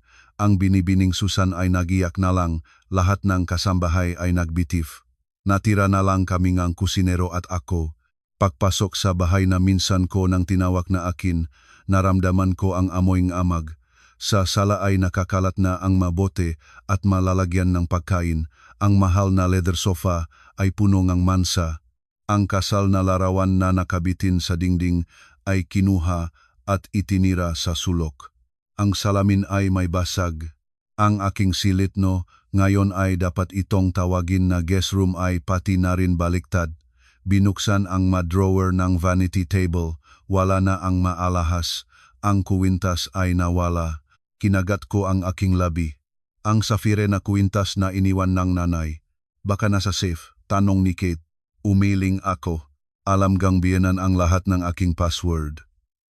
Siguro. Ay kinuha na. Biglang may naalala ako. Sandali lang. Lumuhod ako at itinuwid ang carpet sa ilalim ng kama. Doon ay isang maliit na safe. Ginawa ko ito nung renovasyon at kahit si Daniel ay hindi alam dito, pinindot ko ang nakatagong pindutan at bumukas ang safe. Sa loob ay isang velvet na kahon. Nahanap ko, may kaginhawaan na huminga. Sa kahon ay naroon ang safire na kwintas, ang aking passport, at ilang personal na talarawan. Magaling ka, humanga si Kate. Umalis na tayo rito, masamang pakiramdam sa bahay na ito. Paalis na kami nang biglang may memhayapak na narinig sa itaas. Kami ni Kate ay natihilan at nakpalitan ng tingin. May isa sa lubngong bahay. Dani, ikaw ba iyan? Maririnig ang paos na boses ng biyenan mula sa ikalawang palapag. Nagdala ka bang gamot? Nagsenyas ako kay Kate na tahimik na lumabas, ngunit ang sahig ay naglion at ang mga yapa sa itaas ay tumigil pagkatapos ay nagbilis. Sino iyan? Mataas na sigaw ngang biyenan. Huli na. Nagtakbo kami patungo sa pintuan, ngunit ang biyenan ay lumabas na sa tuktok ng hagdan. 10 taon siyang tumanda, gusto ang buhok, nagsusuot ng malupit na kamisola sa gabi, ngunit ang kanyang mata ay nananatiling tulad ng gintong agila. Anna, sumisigaw siya. Magnanakaw, tulungan ninyo ako, ninanakawan tayo. Pumunta lang ako para kunin ang aking magagamit, mahinahon kong sinabi. Itinataas ang velvet na kahon sa aking kamay. Halimbawa, ang ninakaw ninyo ang relihiyang aking ina. Ito ay pag-aari ng Reyes. Istri ko na sumigaw ang biyenan habang bumababa sa hagdan nang naging asawa kang pamilya ngang Reyes, ang iyong katawan ay naging sa amin na rin. Nena, umurong ako ngang ilang hakbang, handa na sa anumang sandali na tumakbo. Nena, saksi ka. Ang kuwintas na ito ay aking dote mula sa aking ina. Hindi ito kailanman naging sa Reyes. Nena, sumigaw ang biyenan. Ngunit hindi lumabas si Nena. Lalo pang sumabog ang biyenan, kinuha ang plorera sa mesa at inihagis sa akin. Inurong ni Kate ang akin sa gilid at ang plorera, lumipas sa aking balikat, ay bumaksak sa pintuan ng may malakas na ingay. Aling Gloria, mahigpit na sinabi ni Kate, ang inyong kilos ngayon ay kwalifika bilang sinadyang pagdudulot ng pinsala. May video recording kami, itinaas niya ang kanyang telepono, kasama ang inyong pag-amin sa pagnanakaw ngang kuwintas. Natigilan ang biyanan, pagkatapos ay tulad nega na tusok na lobo, lumuhod sa sahig. Gusto ba ninyong sirain ang aming buong pamilya? Nabangkarote ang Reyes Holdings, malapit na mapabilanggo si Daniel. Ngayon ay kukuhanin na rin ang bahay na ito. Sarili ninyong kasalanan iyon, malamig kong sinabi at lumingon para umalis. Maghintay ka. Gumapang ang biyanan at hinawakan ang aking pantalon. Anechka, nagkamali ang nanay. Pakiusap, bawiin ang reklamo. Luluhod ako. Tumingin ako kung paano ang babaeng dati ay napakamayabang na humampas at lumait sa akin ay ngayon ay nakadapa sa aking mapaa. Sa puso ko ay walang tagumpay, kawalang katiyakan at kalungkutan lamang. Huli na, maingat kong hinubat ang kanyang kamay. Mula nang sampalin ninyo ako sa mukha, huli na ang lahat. Nang lumabas kami sa Forbes Park, liwanag na liwanag ang araw, malalim na huminga. Parang nagising na ako mula sa bangungot. Saan na tayo? Tanong ni Kate. Sa opisina ng abogado, sinabi ko, isinusuot ang seatbelt. Panahon nang tapusin ang lahat ng ito. Sa opisina ni Victor Villanueva, nakiling kami sa kapal na tumpongan, ga dokumento at pinag-usapan ang estratehiya. Sa kasalukuyan, ang sitwasyon ay napakakanais-nais para sa atin. Inaayos ng abogado ang kanyang salamin. Sa kriminal na kaso, ang patunay ngang pamemekeng dokumento at panloloko sa bangko ay walang makapipigil. Sa sibil na kaso ng annulment at kabayaran para sa moral na pinsala, malaki rin ang aming pagkakataon. Gusto kong tapusin ito ng mas mabilis, sinabi ko. Mayroon bang mabilis na paraan? Tumango si Victor Villanueva. Ang pamilyang Reyes ngayon ay nasa desperadong kalagayan. Malamang ay papayak sila sa isang komprehensibong solusyon. Inire-rekomenda ko na mag-alok ng kumpletong resolusyon. Nagbibigay kayo ng positibong katangian sa kriminal na kaso at sila ay ganap na sumusuko sa usapin ng annulment at kabayaran. Anong pagbubukas? Una, walang kondisyong pagsang-ayon sa annulment. Pangalawa, ganap na pagkilala ng inyong karapatang mag-ari sa real estate. Pangatlo, kabayaran para sa moral na pinsala na 10 milyong piso. Pangapat, pampublikong pahinging tawad. Sandali akong nag-isip. Sige, ngunit kailangan nilang pampublikong sa press kilalanin ang lahat ng kanilang kasalanan, lalo na ang pagkalason ng Troceptive at pamemeke ng pirma. Sandali ang abogado ay nagdadalawang isip. Ito ay maaring makaapekto sa posibilidad ng tagumpay ng kasunduan. Walang kompromiso, matatag kong sinabi. Kailangan nilang magbayad para sa lahat ng kanilang ginawa at hindi lamang sa pera. Sinuportahan ni Kate ang aking desisyon. Tama siya, ang ganitong kasamaan ay kailangang pampublikong sabihin upang mapagsabing ang ibang mga babae ay hindi makakaranas ng katulad. Sa wakas ay pumayag si Victor Villanueva at nagsimulang gumawang draft ng kasunduan. Nang lumabas kami sa opisina, gabi na, sa lungsod ay nagsisingas ang neon lights. Tulad ng libu-libong mamata na nagmamasid sa paglapit ng katarungan. Vibrated ang telepono, mensahe mula kay Daniel, tinatanggap ko ang iyong mga kondisyon.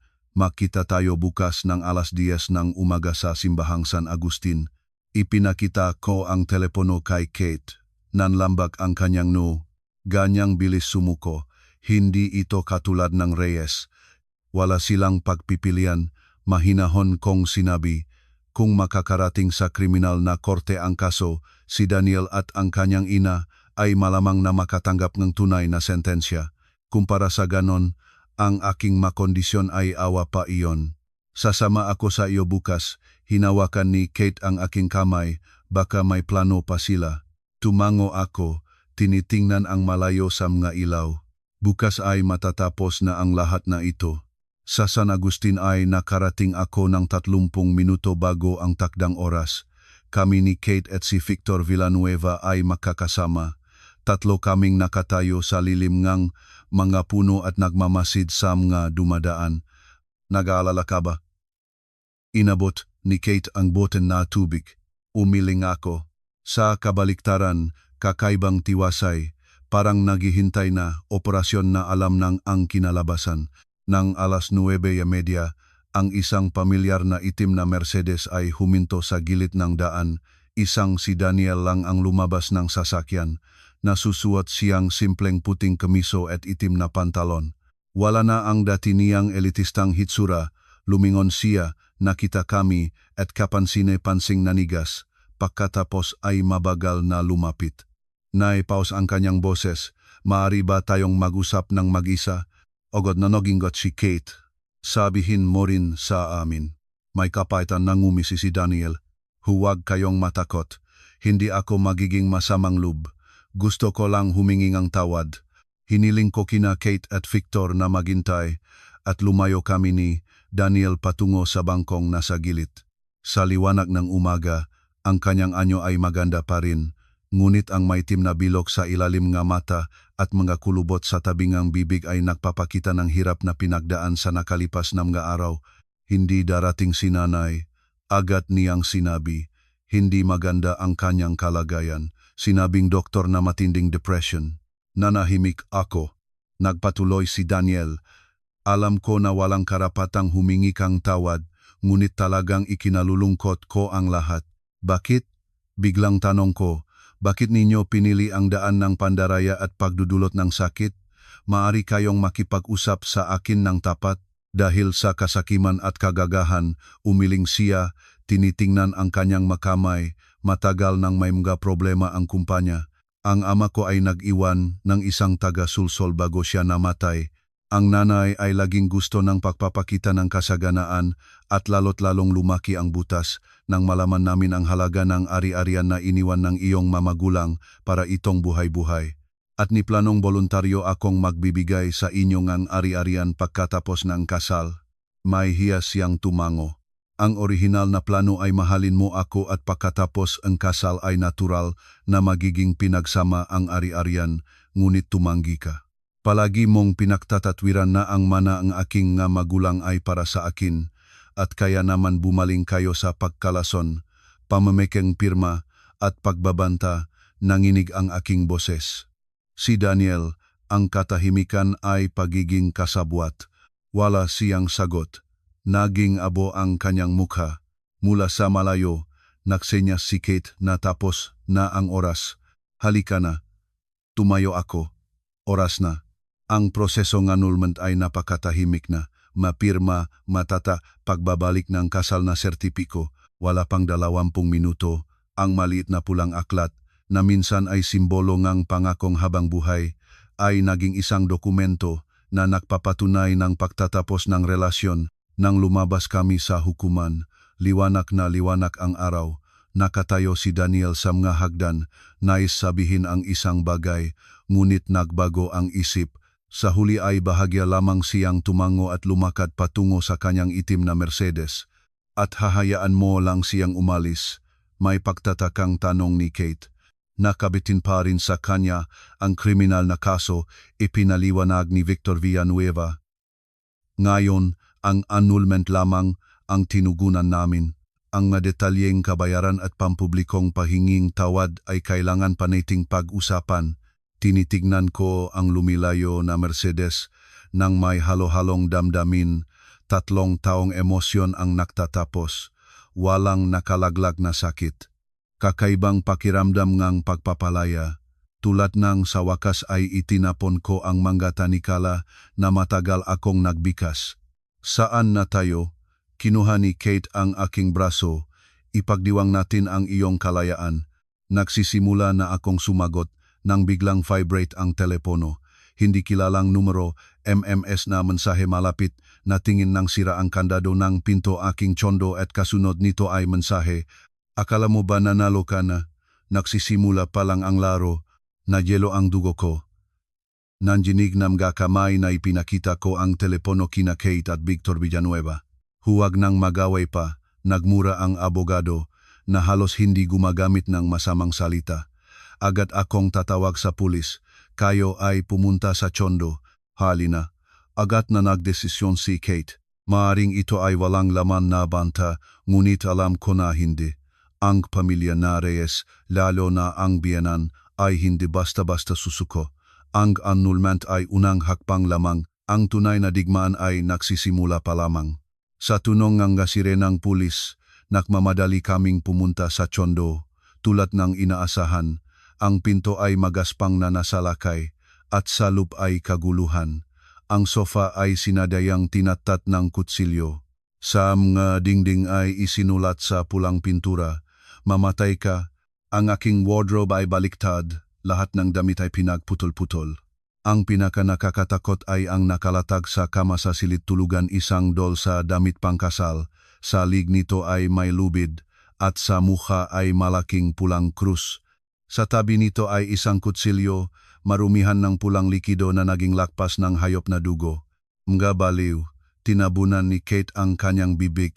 Hindi na ito simpleng pagbabanta. Nangolekta ang pulis ng ebidensya at sinabi na magsisimula ng investigasyon ng sa lalong madaling panahon, ngunit matapat na nanganak na sa ganitong mga kaso, mahirap makahanap ng direktang patunay na nagtuturo sa nagutos. Inirekomenda ni Victor Villanueva sa akin na agad na mag-file energy restraining order at lumipat sa mas ligtas na lugar. Hindi, may kamangga-manggang katatagan ako. Hindi na ako matatagbo pa. Nay, mapanganib ito, nasa guluhan si Kate. Umiling ako at itinuro ang nakatagong kamera sa sulok. Nahanda na ako, nakalagay sa tsondo ang tatlong nakatagong kamera. Pinalitan ko ang ito kahapon ng gabi. Lahat ng kanilang makilos ay naitala. Hindi mapigilan sina Kate at Victor Villanueva ang kanilang pagkamanga. Binuksan ko ang monitoring app sa telepono at binuksan ang recording. 3:00 ngang madaling araw. Dalawang lalaki na nakasuot ng maskara ay sinasaknaw ang pinto. Isa sa kanila, habang sinalanta ang tsondo, ay tumawag sa telepono at nagtatala, "Aling Gloria, nagawa na namin ang lahat ng sinabi ninyo. O naiwan na rin ang doll. Huwag kayong mag-alala, walang naiwan na bakas ng kamay." "Aling Gloria," nagtaka si Kate. "Bigyan ko, ito ay sapat para sa utos NG pagdakip," may sigasig na sinabi ni Victor Villanueva. Kasama ang manaunang kaso at partisipasyong ito, sa pagkakataong ito ay hindi siya makakatakas. Pagkatanggap ng video recording, mabilis na kumilos ang pulis. Sa araw na iyon ay inaresto si Aling Gloria Reyes sa kanyang kotse. Kasabay nito, dinakip ang dalawang gangster na inupahan para sa pagwasak. Si Daniel ay dinala sa estasyon bilang saksi para sa investigasyon. Istriko na nagpost si Susan sa social media na pinalso ang matao, ngunit ang kanyang mapost ay mabilis na nalunod sa alon ng pagkondena mula sa mga gumagamit. Sa gabi ay tumawag si Victor Villanueva. Ang kanyang boses ay puno ng pinipigil na pagkakilig. "Anong serkana, mayroon tayong malaking tagumpay." Ang mga gangster ay nagbigay ng pagtanggap na pahayag at nagsabi na sangkot sila sa katulad na kaso 3 taon na ang nakalipas. Sa katulad na kaso, may pagakilig na sinabi na abogado, may kaunayan sa dating nobya ni Daniel. 3 taon na ang nakakaraan, may isang babae na halos naging asawa niya, ngunit biglang pinalis ang pakikipagtipan at umalis sa lungsod. Nahanap ng pulis ang kanyang impormasyon at pumayag siyang magbigay ng pahayag.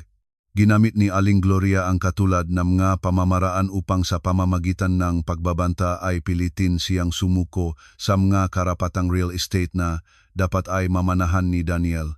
Ang aking kamay na humahawak ng telepono ay dahan-dahang nanginig. Ibig sabihin, ito ang kanilang pamamaraan. Tama.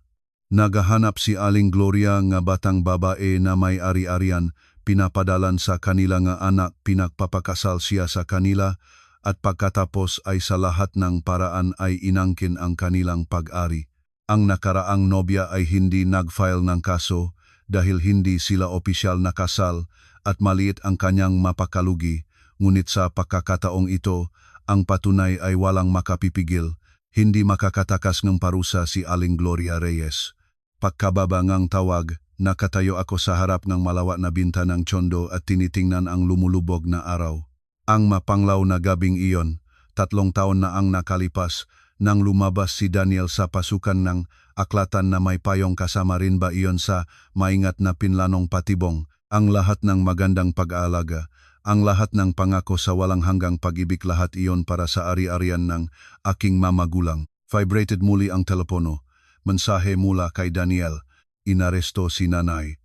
Alam ko na siya ay may kasalanan. Ngunit pakiusap, matanda na siya. Mahina ang kanyang kalusugan.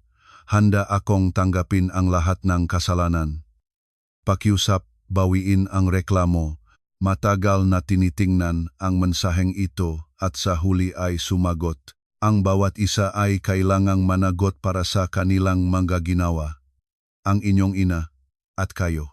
Pagkapadala ngang mensaheng ito, pinatay ko ang telepono, malalim na huminga.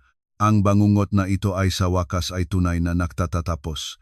Sa hukuman ang aircon ay nagtatrabaho ng buong lakas, ngunit mainit pa rin ang pakiramdam sa akin.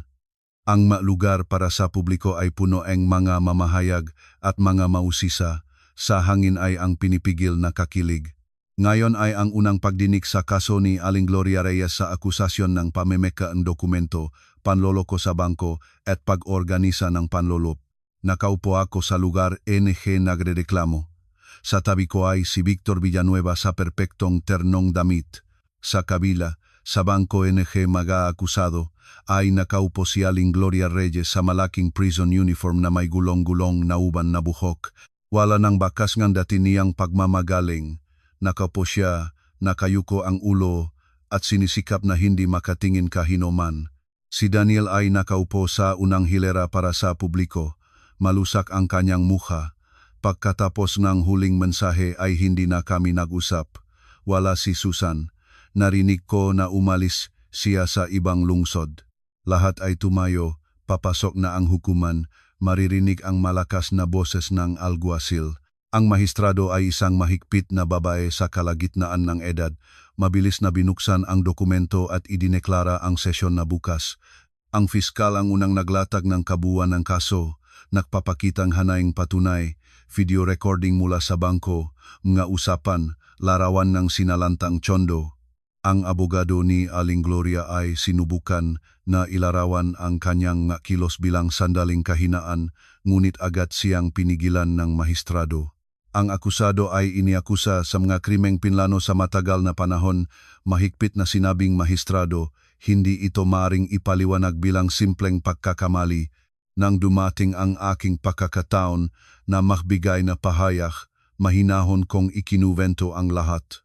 Kung paano ko natuklasan ang pangako sa ari-arian, kung paano halos ginawang baw gamit ang gamot, kung paano sinalakay ang Tondo at ginanap ang pagwasak.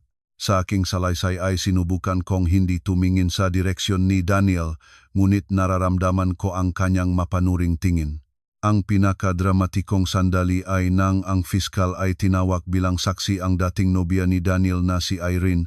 Sa pakikinig sa pangalang ito, itinaas ni Aling Gloria ang kanyang ulo. Sa kanyang mamata ay kumislap ang takot. Malinaw na inilahad ni Irene kung paano siya binabanta at pinersigahin ni Aling Gloria na sa kalaunan ay pinilit siyang tapusin ang relasyon kay Daniel. Noon ay labis akong natakot na nagdesisyon na lang akong umalis nang iya ang boses ni Irene.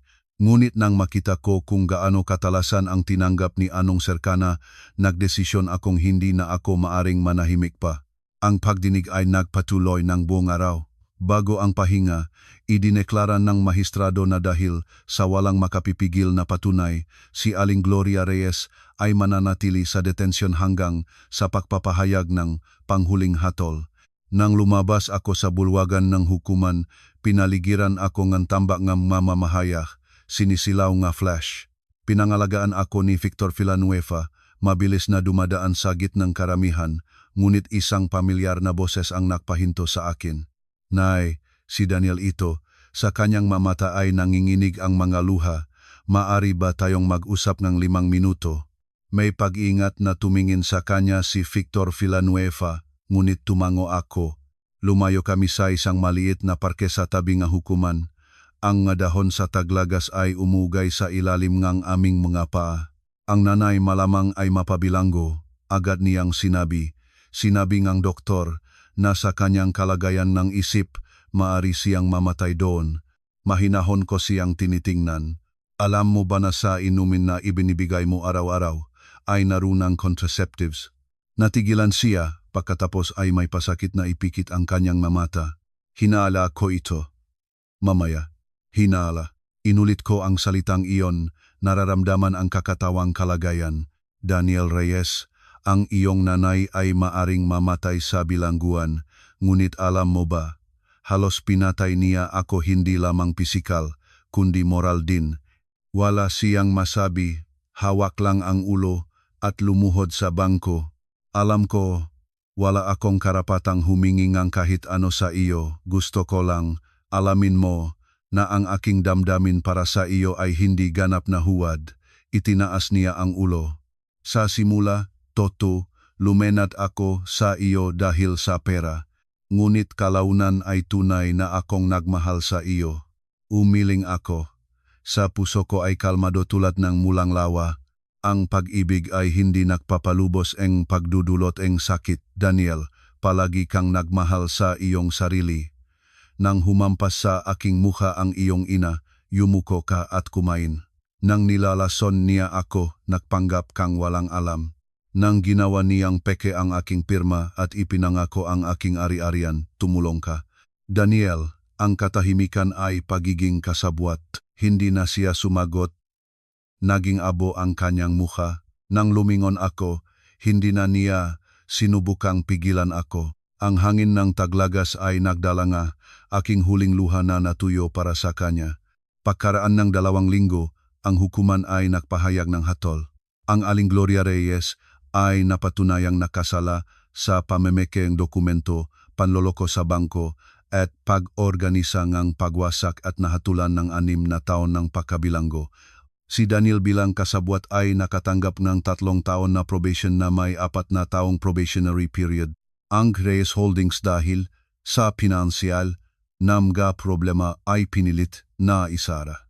Ang illegal na pinangakong real estate ko ay inalis ang lahat ng limitasyon. Ganap itong nabalik sa aking pagmamay-ari at natanggap ko ang kabayaran para sa moral na pinsala na 10 milyong piso. Sa araw ng hatol, nagbadala si Daniel ng huling mensahe. Alis na ako sa lungsod, patawarin mo ako at salamat sa iyong huling awa. Napagtanto ko na tinutukoy niya ang nagbigay ako sa hukuman ng katangian kung saan hiniling ko na isaalang-alang ang edad at kalusugan ni Aling Gloria. Ang orihinal na hatol ay maaring mas mabigat pa. Hindi ako sumagot, tinanggal ko lang ang mensahe at ang kanyang kontak. Ang ilang mga sugat ay gumagaling lamang kung ganap itong naalis. Nagpakuha si Kate ng profesional na cleaning company na nag-ayos ng salantang tsondo. Nakatayo sa bagong sala, malalim na huminga, inulit ang matagal ng nalimutang pakiramdam ng kaligtasan at kapayapaan. Ano ang balak mong gawin sa susunod? Tanong ni Kate, nakasandal sa bagong sofa. Lumingon-lingon ako at umiling.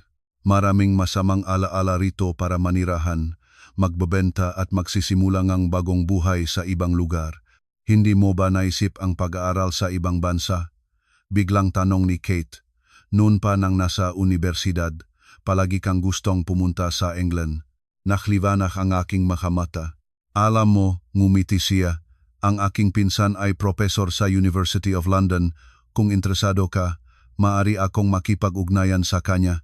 Sa iyong edukasyon at karanasan, hindi mahirap na makapasok sa master's program. Ang alokong ito ay tulad ng sina ng liwanag na sumalpok sa aking madilim na mundo. Sa gabing iyon, nagsimula akong mag-ayos ng mga dokumento para sa pag-aaral. muling binubuksan ang matagal ng nalimutang pangarap. Pagkaraan ng isang buwan, matagumpay na nabenta ang tsondo. Pagkatapos ng paglagda ng huling dokumento, nag-iisang naglakad ako sa maliwanag na kalye, nakakaramdam ng kakaibang kagaanan. Dumaan sa tabi ng isang tindahan ng magamit pang sanggol, tulad ng nakatulog ay pumasok ako sa loop, bumili ng pregnancy test. Sa nakalipas na 6 na buwang paggamot, unti-unti na ring nakbabalik ang aking reproduktibong kakayahan. Sinabing doktor na para sa ganap na pagbabago ay maaring kailangan ng mas matagal pang oras, ngunit mayroon na akong 2 linggong pagkaantala. Sa banyong isang hotel, tinitignan ko ang 2 malinaw na guhit sa test at ang aking makamay ay walang tigil na nanginig. Pagbubuntis sa ganitong oras, ang huling pagsasamang may Daniel ay kung tama ang aking pag-alala sa isang gabing ulan. Nang bumalik siyang lasing, pinilit niya ako. Pagkatapos ay natulog. Kaunting oras matapos ang gabing iyon, natuklasan ko ang kanilang pakana. Lumukmok ako sa saik, walang laman ang isip. Anong malupit na birong ang tadhana. Sa wakas ay nakalaya ako sa kakilakilabot na kasal na iyon, at ngayon ay may tinitisod akong batang lalaking iyon sa aking sinapupunan. Ano? Makinig si Kate sa akin, matagal na nanahimik. At ano ang gagawin mo? Tinitignan ko ang gabi sa labas ng bintana at hindi sinasadya ay inilagay ang kamay sa aking patak na tiyan. Hindi ko alam. Ang koridor ng ospital ay kakaibang tahimik. Nakaupo ako sa upuan sa tabing silid na ultrasound, mahigpit na hawak ang referral. Ang huling linggo ay ang pinakamagulo sa aking buhay. Mula sa pagkabigla at pagtanggi hanggang sa unti-unting pagtanggap sa hindi inaasahang maliit na buhay.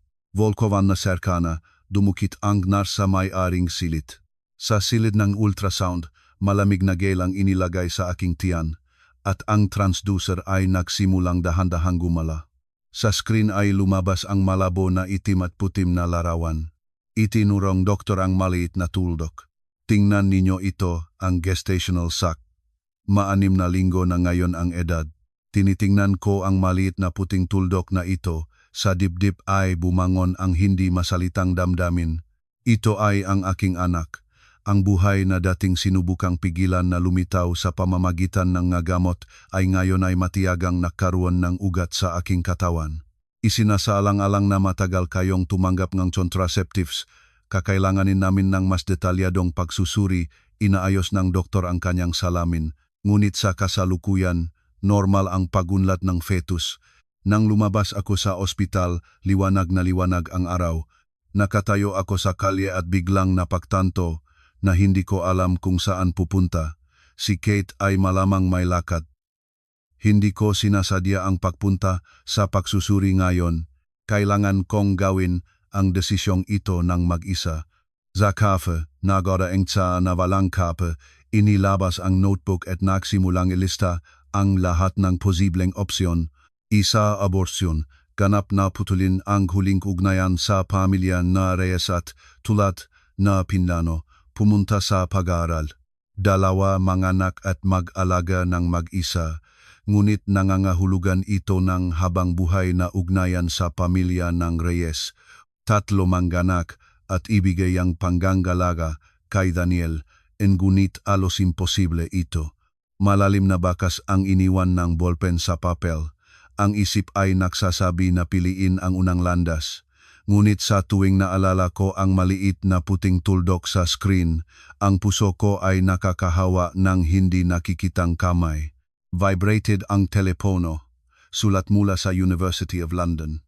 Tinanggap ako sa master's program ng Global Media Studies. Magsisimula ang klase sa Enero ng susunod na taon. Dapat sana ay ito ang pinakamainam na sandali ng aking buhay, ngunit ngayon ay lahat ay napakakumplikado. Nang bumalik sa tsondo, para bang nasa ulap, tinawagan ko si Nena. Siya ang tanging tao na nakipag-ugnayan pa ako mula sa nakaraan. Anong serkana, masayang boses ni Nena sa linya. Matagal na po, Nena. Sandali akong nag-alinlangan. Kumusta na ang pamilyang Reyes? Sa kabilang dakong linya ay narinig ang buntong hininga. Nabenta ang bahay sa Forbes Park dahil sa mga utang. Si Aling Gloria ay nasa bilangguan, nagsasabi silang hindi na maayos ang isip. Si Amo ay lumipat sa probinsya. Simpleng empleyado siya ngayon sa maliit na kumpanya. Si Binibining Susan ay nagpakasal sa isang negosyante mula sa Tsina at bihira na siyang bumabalik. At si Daniel, hindi siya nagsalita tungkol sa akin. Noong una ay ikaw at ikaw lang ang sinasabi niya, tapos si Nena, nagdadalawang isip. Anong serkana, bakit ninyo itinatanong? Wala, curiosity lang. Nagmadali akong ibaba ang tawag. Malalim na gabi na. Nakatayo ako sa balkona at tinitingnan ang mga ilaw ng lungsod. Patak pa rin ang tiyan ko, ngunit alam ko na naroon ang isang buhay na lumalaki, inosenteng maliit na buhay. Sa kanya ay humalo ang aking dugo at ang dugo ni Daniel. Kinabukasan, may panaginip ako. Sa panaginip, isang maliit na babae, ang mukha niya ay hindi ko nakita, ay humawak sa aking kamay at nagtanong, "Nanay, bakit hindi mo ako gusto?" Nagising ako ng may takot, basa ang luha ang unan. Sa araw na iyon mismo ay nakipakita ako kay Victor Villanueva. Pagbubuntis. Muntik na niyang itumba ang tasang kape mula kay Daniel Reyes. Ito ay talagang parang serye. Kailangan kong malaman ang tungkol sa mga legal na kahihinatnan. Mahinahon akong nagsabi. Kung magdesisyon akong manganak ng batang ito, anong mga karapatan ang makakaroon si Daniel? Mabilis na bumalik sa profesional na mode si Victor Villanueva. Ayon sa batas, ang labas sa kasal na anak ay may katulad ng mga karapatan sa isang anak na ipinanganak sa lubong kasal. Si Daniel, bilang biyolohikal na ama, ay makakaroon ng obligasyon sa child support at karapatang makita ang bata. Ngunit kung makakapatunay kayo na siya o ang kanyang pamilya ay maaring makapinsala sa bata, maari kayong mag-file para sa limitasyon ng kanyang makarapatan. Halimbawa, ang katotohanan na nilason nila akong gamot upang maging bauk. Eksakto, tumango ang abogado. Kasama ang mamateriales ng kriminal na kaso, mataas ang inyong pagkakataon na makuha ang ganap na pamamahala. Nang lumabas ako sa opisina, mas magaan ang pakiramdam ng kaluluwa. Anumang desisyon ang gagawin ko, alam ko na ang lahat ng posibleng opsyon.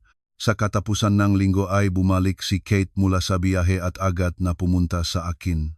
Pagkabukas ng pintuan, mahigpit niya akong niyakap. "Bakit hindi mo agad sinabi sa akin? Iniling lang mo sa iyong sarili ang ganyan."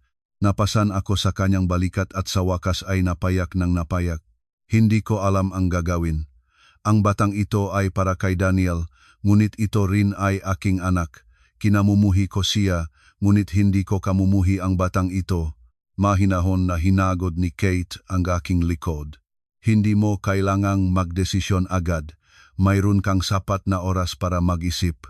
Sa mga susunod na araw, sineseryoso ko ang pag-isip sa lahat ng posibilidad. Bumibisita sa mga daycare sa tabi ng mga internasyonal na paaralan, naghahanap ng impormasyon tungkol sa mga programa ng tulong para sa mga solo parent na mag-aral sa ibang bansa, at lihim pa na nagtatingin sa mga website ng mga produkto para sa sanggol.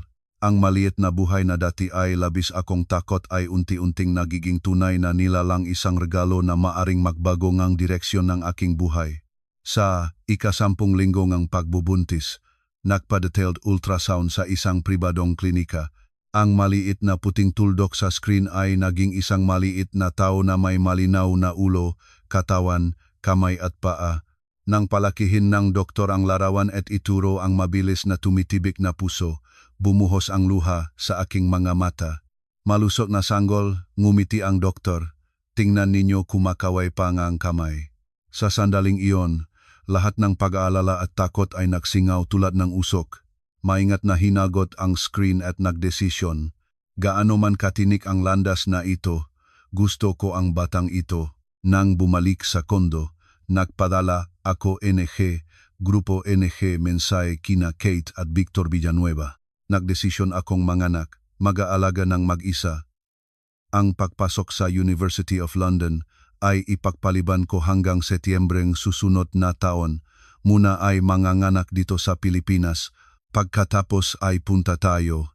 Agad na sumagot si Kate. Anumang desisyon ang iyong gagawin, susuportahan kita. Ang lugar ng ninang ay para sa akin. Ang sagot ni Victor Villanueva ay mas praktikal. Naintindihan ko. Maghahanda angkop ng mga legal na dokumento upang hindi makagambala si Daniel sa iyong buhay. Nagdesisyon akong hindi sasabihin kay Daniel ang tungkol sa pagbubuntis. Kung malaman niya kalaunan at humingi nga pagkakataon na makita ang bata, saka na iyon desiduhin. Ngayon ay gusto ko lang mag-focus sa aking kalusugan at kalusugan ng sanggol. Mabilis na lumipas ang pagbubuntis. Ang aking katawan ay nagdanas ng kakaibang pagbabago. Pagkatapos lumipas ang morning sickness, naging kamangha-mangha ang gana sa pagkain at ang balat ay nagaroon ng malusog na kislap. Ang pinakakamangha-mangha ay ang sandali nang naramdaman ko ang unang paggalaw tulad ng isang maliit na mariposa ay dahan-dahang kumawi ng pakpak sa loob ng aking tiyan. Nagpapaalala na may bagong buhay na matibay na lumalaki. Sa 8 buwan ng pagbubuntis, nakatanggap ako ng sulat mula sa bilangguan. Nabalot ito ng may pagdududa, ngunit binuksan ko ito. Isinulat ni Aling Gloria Reyes. Ang sulat kamay ay hindi pantay, na kaibahan ng dati niyang mayabang na pagkakasulat. Anechka, alam ko na wala kang dahilan para patawarin ako, ngunit kailangan kong humingi ng tawad. Ang oras sa bilangguan ay nakpaisip sa akin ng marami. Ang aking kasakiman at pagnanais ng kontrol ay sinasaktan ang kaligayahan ng aking anak at pinahirap ang isang inosenteng tao. Narinig ko na buntis ka mula kay Dani. Labis na nakakahiya ang sa akin na minsan nagawa ko sa iyo. Hindi ako hihiling ng pahintulot na makita ang bata. Nagdarasal lang ako na maging malusog at masaya kayong dalawa. Ipinakita ko ang sulat kay Kate. Luha ng buwaya, huwag mo siyang paniwalaan. Ngunit naramdaman ko sa malinyang iyon ang tunay na pagsisi. Marahil sa pagkawalang lahat at pagiging nasa pinakailalim, ang tigas ulong mataandang babay ay nakakaya na muling suriin ang kanyang buhay. Hindi ako sumagot, ngunit inilagay ang sulat sa kahon ng gagamit para sa bata upang banta. Nang lumaki siya, maaring magdesisyon siya mismo kung anong tao ang kanyang lola. 2 linggo bago ang inaasahang petsa ng panganganak, isang mensahe ang dumating mula kay Daniel. Inilipat na ako sa sangay sa Maynila, malapit na ako sa inyo. Inihanda ko na ang unang child support. Maari tayong makita sa anumang oras, naway maging madali ang panganganak. Hindi ako sumagot, ngunit mahinahon na tinanggap ang impormasyong ito. Anuman ang nakaraan, nagpapakita man lamang ngayon siyang responsibilidad ng ama. Sa araw ngang inaasahang panganganak, pukaw ako ngang matinding sakit sa madaling araw, natiyak ng mga tubig. Mabilis at malakas ang mga contractions. Madaling inimpa ni Kate ang bag para sa lying-in at 2 beses na lumabag sa trapiko sa daan. Sa silid ng panganganak, dumadating ang sakit bilang maalon. Mahigpit kong hinawakan ang hawakan ng kama, sinisikap kontrolin ang pahinga, ngunit sa pinakamalakas na contractions ay hindi ko maiwasang sumiga. Nakita na ang ulo, nagpapalakas ang loob ng doktor. Isa pang pagsisikap. Nginunguya ko ang aking mangipin at buong lakas na nakpuwersa. Pagkatapos ng nakakagibang sakit, ang silit ng panganganak ay napuno ng malakas na iyak. Malusog na babae. Itinaas ng nurse ang umiyak na sanggol sa harap ko. Nang makita ang kanyang pulang mukha, ang lahat ng sakit ay naging hindi masasalitang kagalakan. Nanginig ang aking makamay habang tinanggap ang mainit na maliit na buhay. Luha ang naglabong ang aking paningin. Ito ay ang aking anak, ang maliit na tao na sa lahat ng lakas ay ipinaglaban ko. Ang buong kahulugan ng aking hinaharap na buhay. Anong pangalan? Ngumiti ang nurse. Maingat kong hinagot ang malambot na pisngi nga anak. Sofia. Sofia Bautista. Si Kate sa tabi ay inulit na umiyak at tumatawa. Maligayang pagdating sa mundong ito, Sonia, ang pinakamatapang na nanay ang mayroon ka sa mundo. Pagkaraan ngang 2 araw matapos ang panganganak, Kinunan kong litrato ang natutulok na Sofia at nag-alinlangan, ipinadala ang larawan kay Daniel.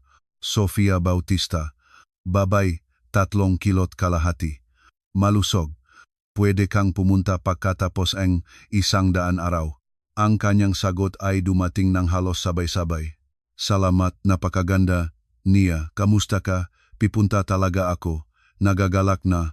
Ibinaba ko ang telepono at tinitingnan ang maliwanag na araw sa labas ng bintana. Ang relasyong nagsimula sa pandaraya at sakit ay sa wakas ay nagtatapos sa malinis na maliit na buhay na ito.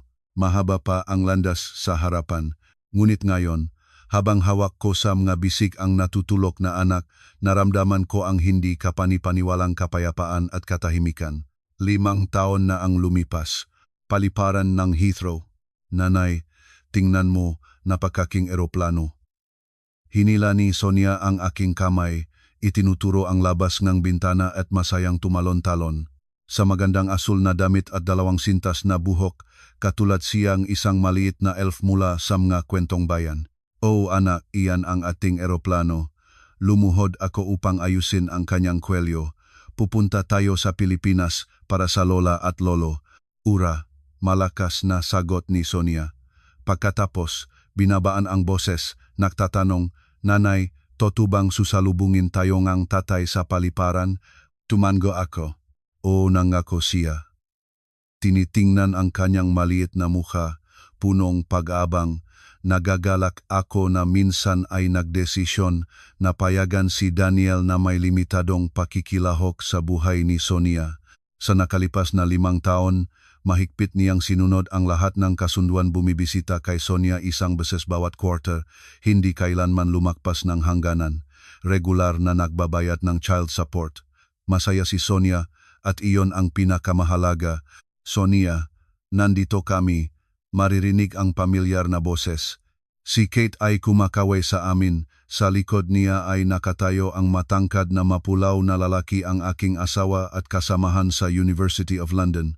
Mark, Papa Mark, tulad ng tawag ni Sonia sa kanya ninang. Iniwanan ni Sonia ang aking kamay at bumaksa sa kina Kate. Ah, ikaw ang aking prinsesa.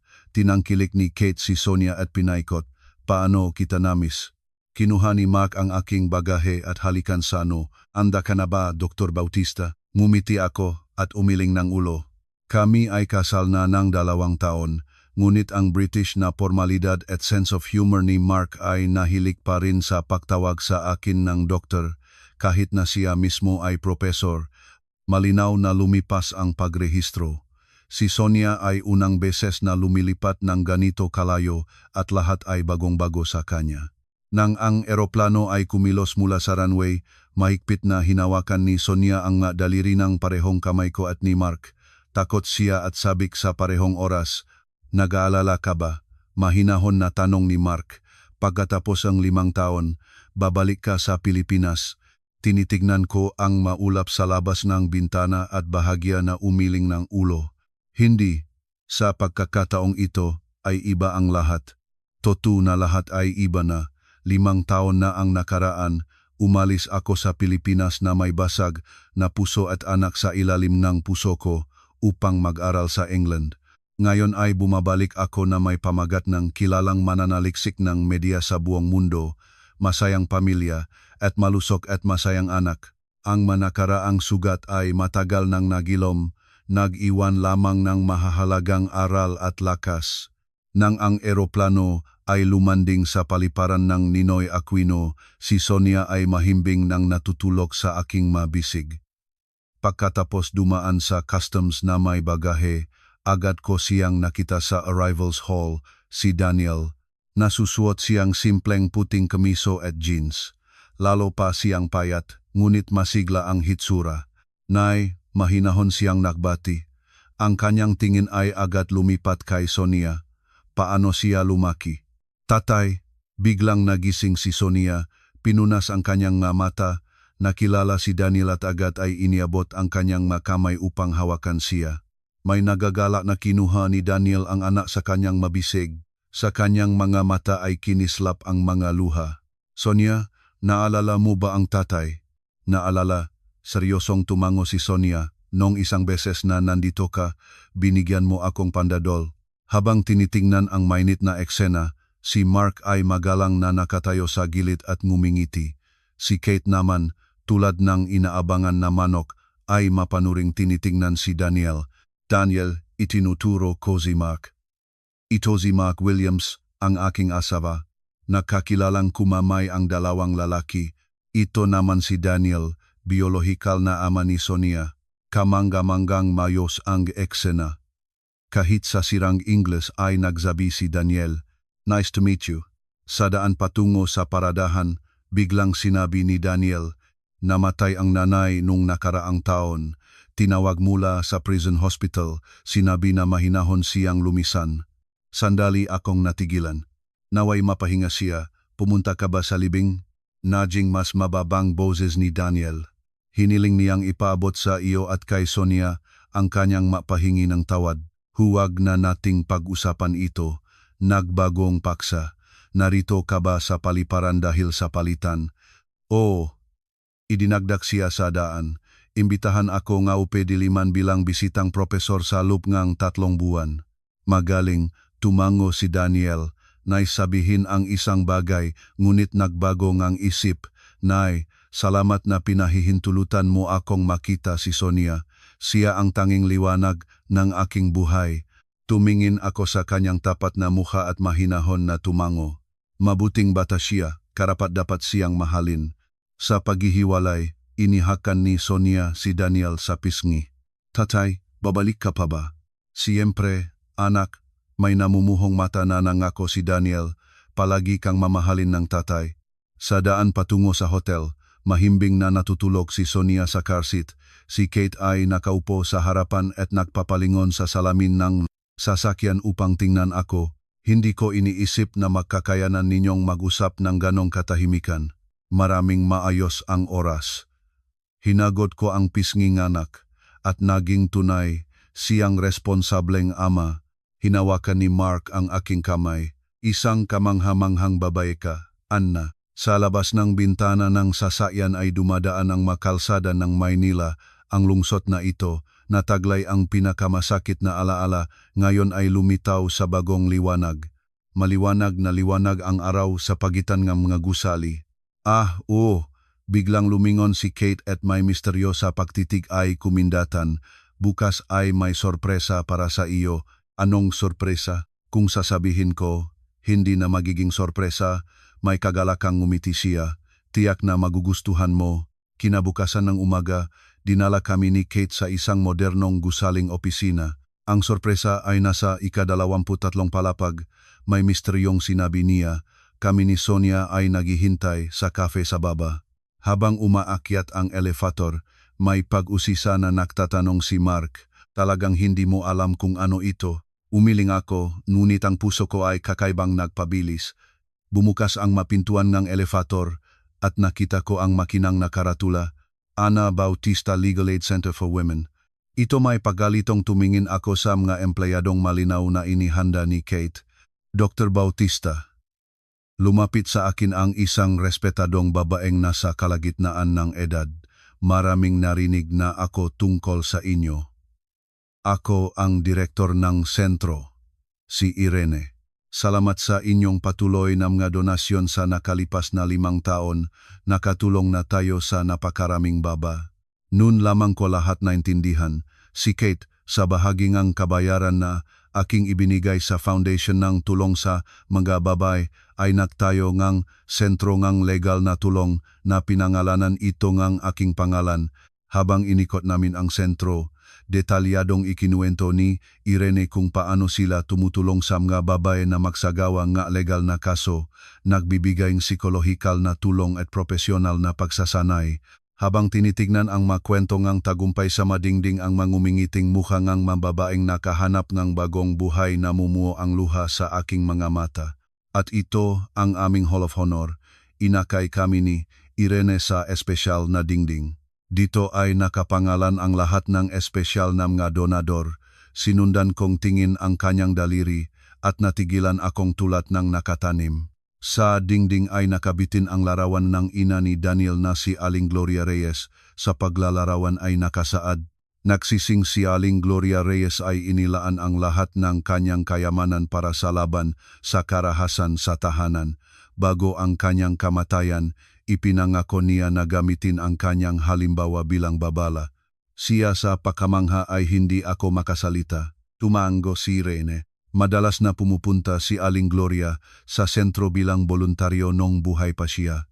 Nagkukuwento siya sa mga babae tungkol sa kanyang karanasan, nababalaan sila na huwag ulitin ang kanyang mapagkakamali. Sinabi niya na pinakamalaki siyang nagsisisi sa pagdudulot ng sakit sa kanyang manugang at sa hindi panaisnigang apo. Nang lumabas kami sa sentro, matagal pa rin akong hindi makabawi. Maingat na hindi nagambala ni Mark ang aking mapag-isip, hawak-hawak lang ang aking kamay. "Nanay," mula sa kafe ay tumakbong lumabas si Sonia. Sa kanyang makamay ay isang guhit. "Ginuhit ko ang ating pamilya. Ito ang nanay, ito ang Papa Mark, ito ako, ito ang Ninang Kate, at ito ang tatay." Sa guhit ay hindi pantay na mga tao na nakakasamang hawak ang mga kamay. Sa likod ay isang malaking araw at maliliit na bulaklak. Lumuhod ako, niyakap ang anak, hinihinga ang kanyang matamis na amoy. "Maganda, anak." Hinakkan ko ang kanyang pisngi. "Tayong lahat ay pamilya." Lumapit si Kate. Sa kanyang mamata ay isang tanong. Ngumiti ako at tumango. "Salamat sa gayong sorpresa. Tunay na akong nakawala na sa lahat." Sa gabing iyon, nag-iisa akong nakatayo sa balkonaheng hotel at tinitingnan ang mailaw ng Maynila. Isang mensahe mula kay Daniel. "Narinig ko na pumunta ka sa sentro. Sinabing nanay bago siya mamatay na ang kanyang pinakamalaking kaginhawaan ay ang malaman na ikaw ay masaya at si Sonia ay malusog at masaya." Sumagot ako, "Ang nakaraan ay nakaraan na. Sa weekend kami ni Sonia ay pupunta sa amusement park kung libre ka. Samahan mo." Pagkapadala ng mensaheng ito, naramdaman ko ang hindi kapani-paniwalang kaginhawaan. Parang ang huling buhol sa kaluluwa ko ay natapos. Lumapit si Mark at niyakap ako mula sa likod. "Tungkol saan ang iniisip mo? Kung gaano kamanghang-mangha ang tadhana."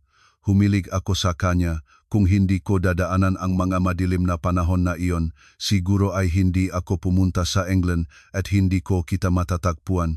Kung ganon, dapat tayong magpasalamat sa lahat ng nagdulot ng sakit sa iyo." May humor niyang sinabi, "Dahil sila ang nagdala sa iyo sa akin."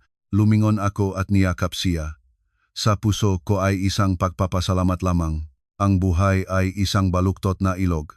Minsan ay mabuhay, minsan ay tahimik, ngunit sa huli ay umaagos ito sa sarili niyang dagat at nahanap ko na ang aking sariling dagat.